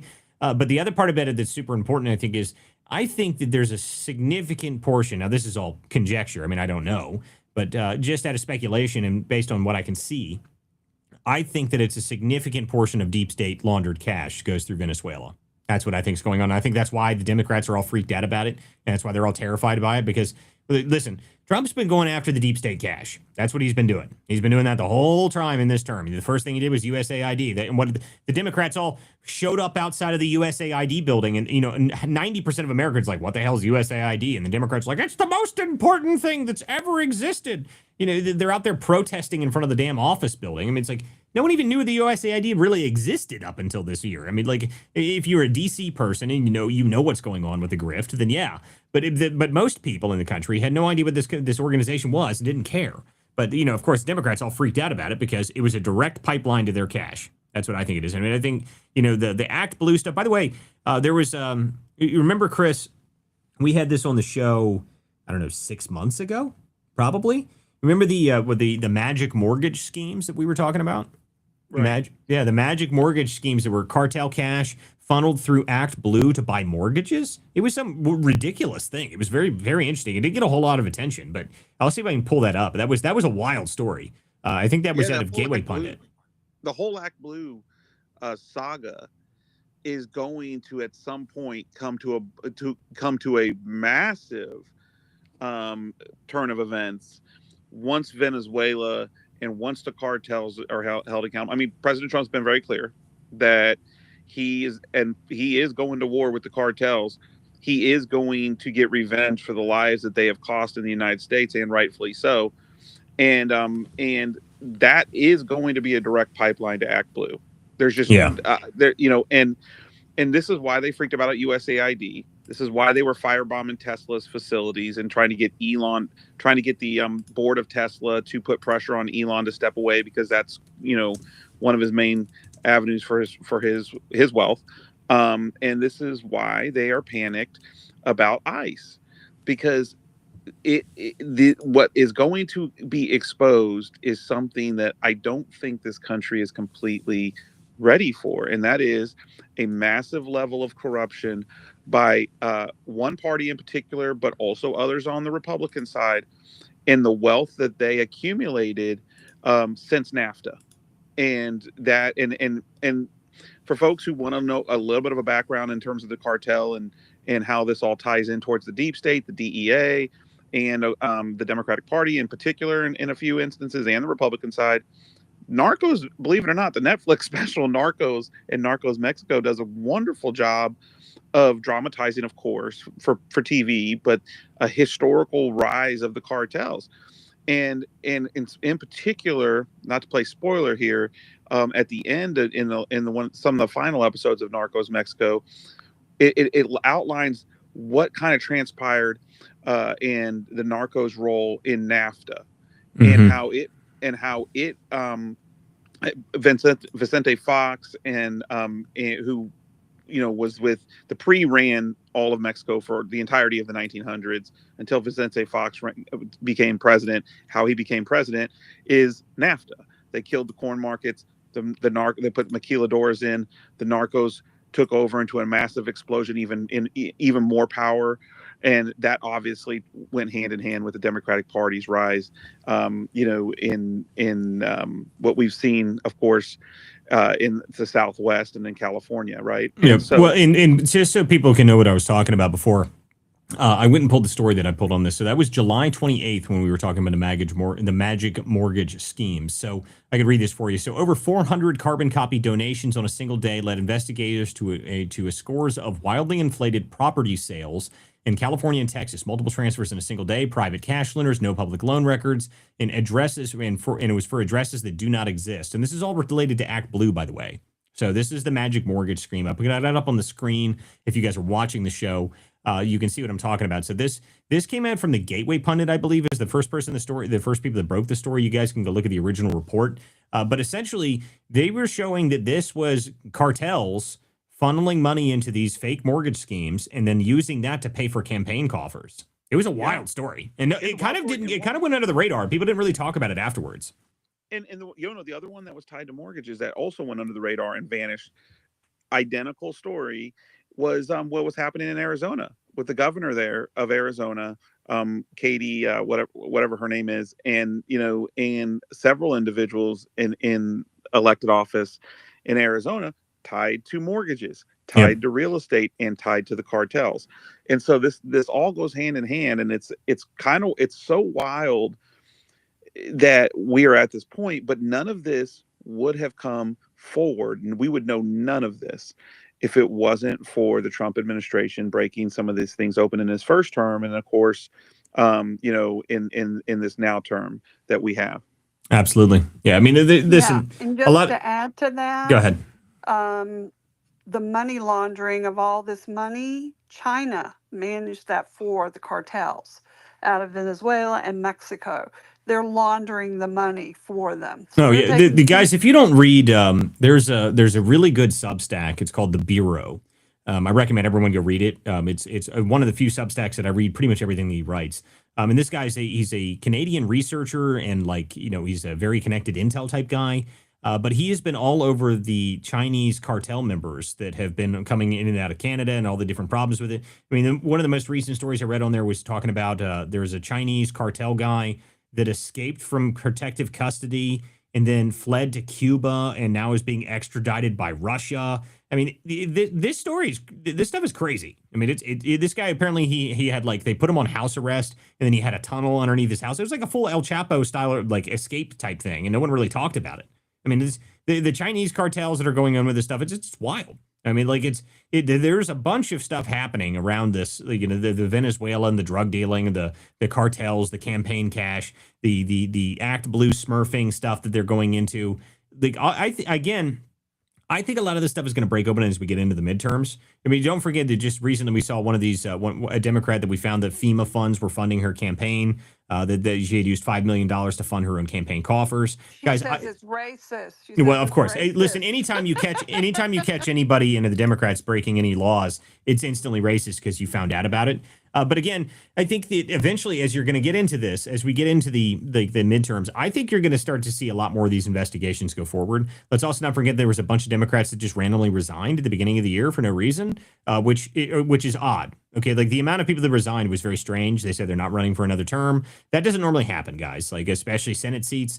It's very strange to see all that. So I think as you get into this, I think that this is going to get blown open as you get into the first couple months of the midterms. Everyone that's writing off the Republicans in the midterms coming into this, one, the redistricting stuff is already moving forward. Okay, so the Texas redistricting map has already been approved. If they throw the Voting Rights Act out, that is going to be a massive swing towards Republicans. That only benefits Republicans, by the way. If they get rid of the racial gerrymandering stuff, that only benefits Republicans. That's got to be. I mean, I don't know how many seats that is, but it's huge. I mean, I think the conservative estimates I looked at on that are upwards of, to 15, 20, something like that. It's a massive swing. So again, everyone's writing off the Republicans in the midterms.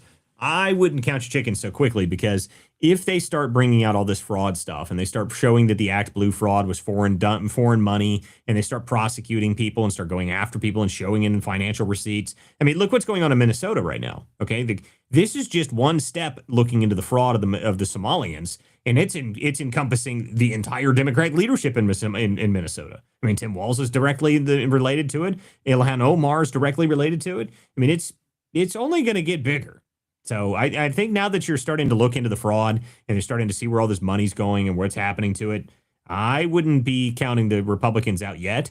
The deal is that they need to recontrol. They need to re-seize the narrative, which I think Trump is starting to do. Okay, I think Trump is the only person who can really drive the narrative and actually manage to gain control of the narrative machine. That's something that he has to do, but it looks to me like they're going to start to pivot on this. I think as you get into the beginning of the year, you're going to see a lot of things change. You're going to see a lot of stuff that goes down, a lot of stuff that goes into starts to really shift. And if they don't, well, then we better get our ass in gear, because if they're not going to be able to fix it, then we're going to have to fight like hell getting into the midterms, because guys, we can't lose those midterms. Okay, but people were talking about impeachment earlier. If it's likely that we lose the House, but again, that happens. That's pretty much precedent. Now, if it's almost always that the sitting president, or whatever the party is, the sitting president, they lose the midterms and the House usually switches. But if we don't lose the Senate, but I would like us to see if we can maintain the House. I mean, it's going to be very difficult. But I think that if people actually get in gear and actually pay attention, that's why I get really annoyed with people talking about all this, all this distraction stuff. This other nonsense that's going on out here. The people fighting with each other and arguing with each other. just like, can we just stop talking? Like, Candace needs to just go away. I mean, this woman's useless. She's not benefiting anybody. In fact, she even came out there and said, I don't care about your stupid midterms. Like, yeah, we know, Candace. We know you don't give a shit. All right. Like, it's just so obnoxious to me that we have to even listen to you talk on a regular basis, but you don't care. You don't care what you're doing. You don't care that we're actually trying to fix the country. That this woman hates everything about Charlie Kirk, as far as I'm concerned. That's what she should be reminded of that every day, because she's tried desperately to destroy every single thing that Charlie would have been working in. What do you think Charlie Kirk would have been doing right now? Charlie Kirk would be laser focused on the midterms. That's what he'd have been focused on. I mean, he would have already had people on the ground game. No, listen. And Turning Point does have people on the ground game, by the way. Okay, like I'm in direct communication with some of the people. But listen, I'm in direct communication with some of the people in the Turning Point action groups. I'm trying to work with these people. I'm trying to trying to do whatever I can.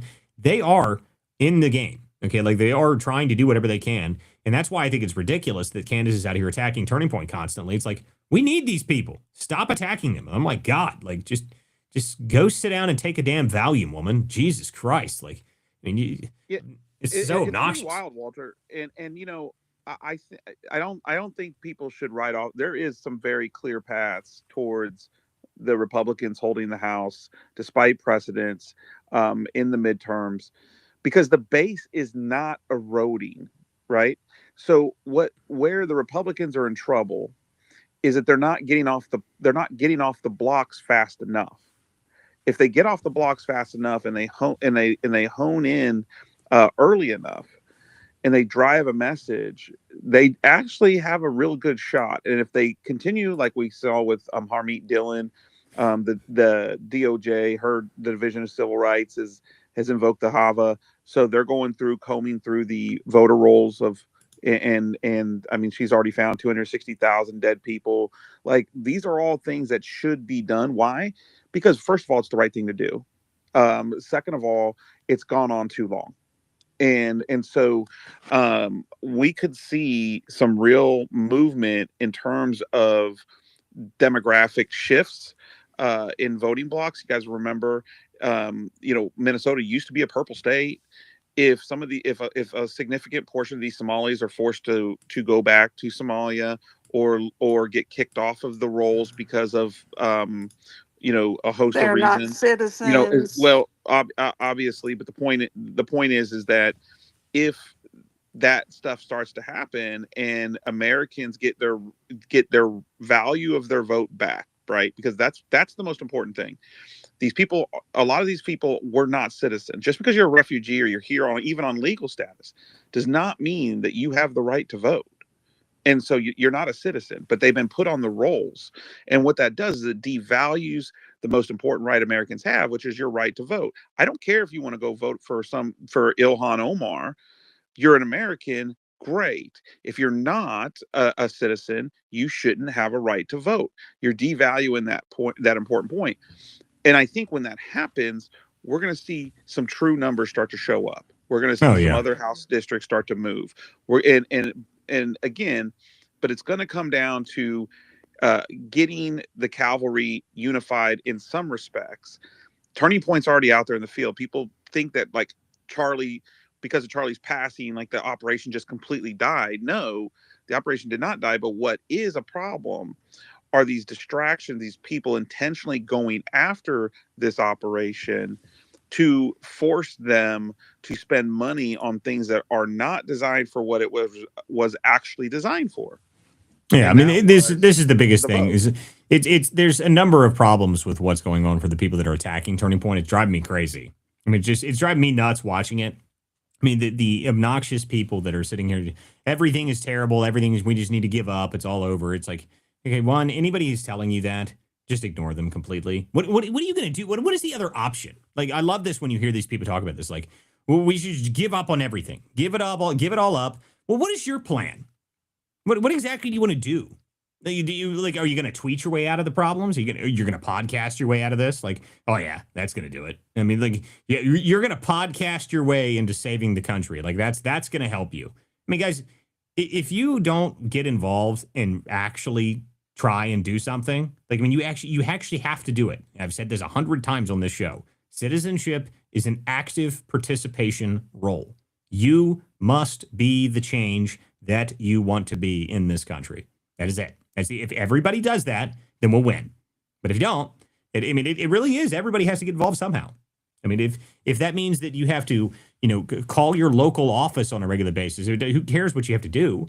Just do something. My goodness. I mean, it's if you sit up and throw your hands up in the air like, oh, nope, it's all over. It doesn't matter. The voter rolls are all corrupted. The machines are broken. All this. I love when I hear the machine things now, because you guys heard the Dominion voting machines was purchased by like some Republican like patriot, and now he's rebranding it as Liberty voting machines. Did you guys hear that? And the Democrats were immediately saying that they need to get rid of Dominion voting machines after that. I loved it. Like it was the greatest thing ever. Like it was just so funny to me. But the idea that you need to do that, guys, we do have a country, okay? And if you want to get involved and you want to fix things, sitting out here screaming at the wind about all the problems doesn't help you do anything, okay? And you're not going to tweet your way out of the problems. You're not going to podcast your way out of the problems. You're not going to white paper your way out of the problems. The only way you're going to fix it is you're going to go out on the ground. You're going to work with other people. You're going to organize with other people and do whatever the hell you can to try and make a difference. I mean, get involved somehow. Okay. I mean, that's the only way. And guys, bring one person or two people to go vote. Make it top of mind with them to go vote. Your neighbors, your family, your church, your community, where you get your hair cut, get your nails done, whatever. You can get voters and go, because sometimes they think their vote doesn't matter, and we need to educate them. Their vote means everything. It is our right. It's an inalienable right, and we should not give it up. I do know that Trump is going to do some rallies, and that helps a lot. Even if he's not on the ticket, he'll physically be out there because he needs that momentum for the House, because he doesn't want to be a lame duck. We have so much more work to get done. Yeah. I mean, we have to get it. We have to get involved. And the problem is that I worry specifically because, the worry that I really have is that Trump is the Republican Party right now. And if they can't manage to figure out how to get voters on the ground without Trump on the ticket, then we're in real trouble. But that's mostly because the Republican Party doesn't have an infrastructure. They don't do anything. I mean, they just did like they're just essentially like a donor harvesting grift. I mean, that's like the Republican Party. That's how they are. I really don't know what the RNC is doing. I think Nothing. They're useless. I mean, listen to me. Listen to me. When I was working in Virginia, okay, trying to get Winsome Sears elected, okay, I spent months trying to do this. I must have argued incessantly with every single person, like every single consultant in Virginia that I talked to was obnoxious. They were useless. They were the RNC people that were in charge of these things. They were all useless. None of them wanted to do anything. I don't know if I like this candidate or not. I'm not sure. Like, oh my God.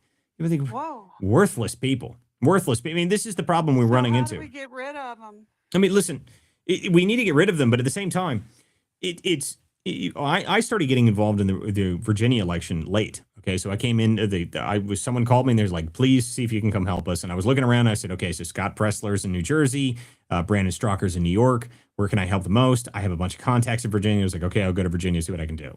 Okay, that was my plan. So I went down to Virginia. I tried to do whatever the hell I could to try and make it work. But the problem is the GOP didn't do shit. They were useless. I mean, the guy that the head of the RNC, the GOP Virginia, he finally resigned. Mark Peake is his name. That guy should be banished to St. Helena. They lost 15 seats in the delegation in the state house. Okay, 15 seats. It was terrible. It was like the worst possible result that you could possibly have. You lost. Listen, when you lose by over 10 points, okay, if you lose by over 10 points, that means the party itself failed.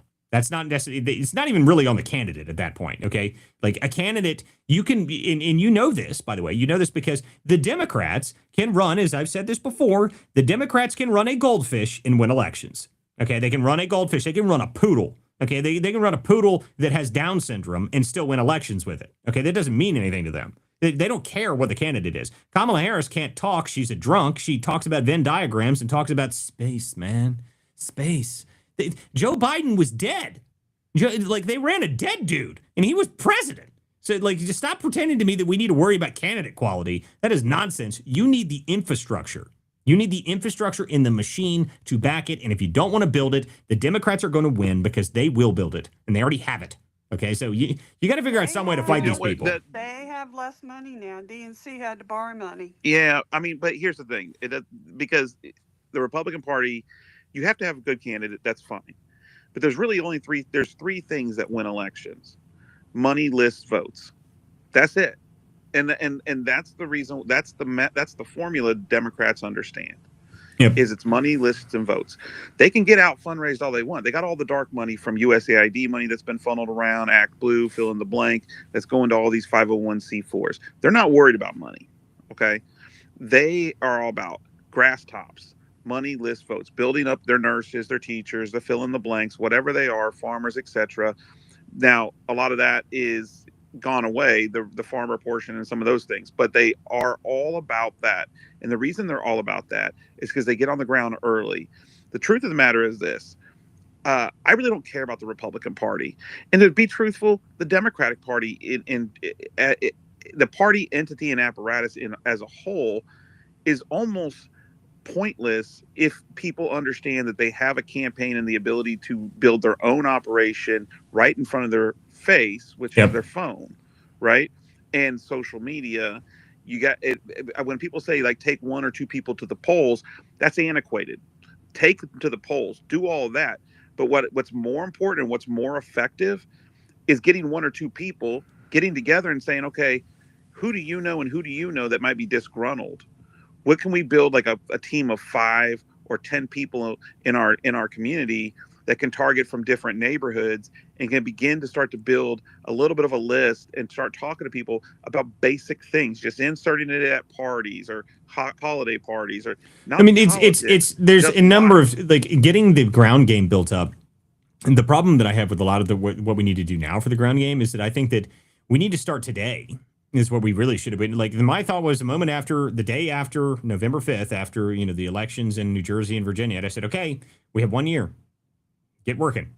Like that's the only answer. You have to start today. You had to start then. And I have been talking to everybody I can out here in Ohio. Now I'm going to be working in Ohio for the next year or so, unless some people are trying to get me to come down into Virginia to see if I can help against the referendum vote down there. I would love to, but guys. Who's going to fund this? Someone has to fund that operation because that shouldn't happen. Okay, I think that sort of thing should be brought up to Trump. Okay, because the redistricting, the Democrats are going to try and redistrict Virginia. That's what they want to do. They want to get that referendum pushed over the line. By the way, that's the only reason they got Jay Jones in there. By the way, that's the only reason they did that. They don't care about Jay Jones. He means nothing. But the redistricting plan could have been blocked by the Attorney General. Okay, and Mayoris was already going to block it. Okay, but they got Jay Jones over the line, so now they can unblock it. Now they're going to move it forward. I guarantee one of the first things that they pass, the day 2 of the 2026 legislature in Virginia, the first thing they're going to do is they're going to pass that redistricting law, and there's going to be a referendum on the ballot, and it'll be in April. So we have until April to figure out what we're going to do to stop a constitutional referendum. By the way, we just passed that referendum saying we shouldn't have gerrymandered districts in Virginia. That was only 5 years ago. Okay, but this is what the Democrats are laser focused on winning the midterms. Laser focused. That is all they care about. Nothing else matters to them right now. They don't care what they talk about. They don't care who they have to throw under the bus. They don't care about the fraud in their states. They don't care about the American citizens. They care about regain power. That's it. That's all they care about. So, and until the Republicans get on board with that, I hope to God that we figure it out because if we don't, we are just so screwed. But guys, this is overtime. We are at 30 minutes overtime. This is the Political Theater. Thank you guys for being here. This is a weeknight show, weeknights at 9 on X, and it is also streamed obviously on Rumble and other places. Make sure you guys go to WCDispatch.com. You can always subscribe to my content there. That is only $5 a month. I support everybody who does. I'm actually going to start doing after, as we get into the end of the year here and the first of the year, I'm going to start opening up a private show that happens up just for people that are subscribed on WCDispatch.com. So this will be a separate show only for subscribers at WCDispatch.com. So that'll be $5 a month if you guys want to be part of that. I'm going to make that kind of like a members block. That's going to be something that's coming out next week. Monday, I will be here. Monday night, I will be here. Tuesday night, I will not be here. Tuesday night, I'm going to be in D.C. I'm going to go and see George Santos for Santos Claus. That should be entertaining. So I'm going to be doing that. That will be next week. So Tuesday night, I will not be here. But I will be back after that on Wednesday. I will probably have a weekend show at some point. Now, I don't know how much time I'm going to have this weekend, but I'll probably have some sort of late night show that's going to happen at some point in the next day, a couple days. But I would say next week I will be back after that, other than Tuesday. I will be back every night again for the Political Theater. So thank you guys who showed up this evening. Thank you guys who all supported the show. If you guys have comments or anything like that, I always appreciate everybody who says something, who wants to put their opinion in here. Thank you guys for being here. And I appreciate all of the viewers. Make sure you guys subscribe. Follow all my speakers on the space. If you guys are on X.com, if you guys are on Rumble, make sure you guys follow us on Rumble, by the way. But you hit the follow button, hit the subscribe button, and hit the notification buttons on X. The best way you can know when this show starts is always have the notifications turned on for the X account. So that's at WC Dispatch. And guys, I will see you guys either over the weekend or I will see you guys on Monday night. Thank you guys for being here. This is Political Theater. I'm Walter Kurt. Thanks, guys. Have a good night.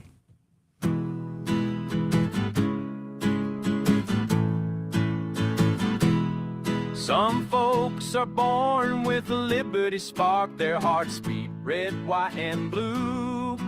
When the anchors sneer and the cameras bark, they turn the lens right back at you. Truth bound, it ain't for sale, ain't for sale. We're not the party line sons, no, it ain't for sale, ain't for sale. We're the vigilant ones, so.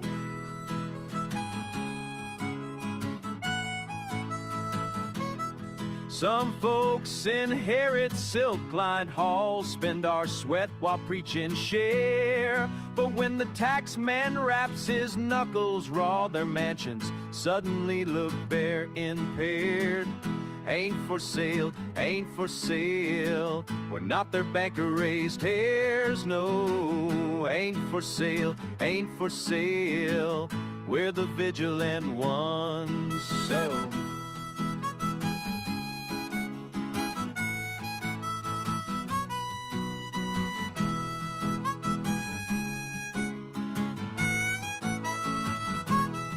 Yeah, some paint stars on press room lies and send the common men to toil.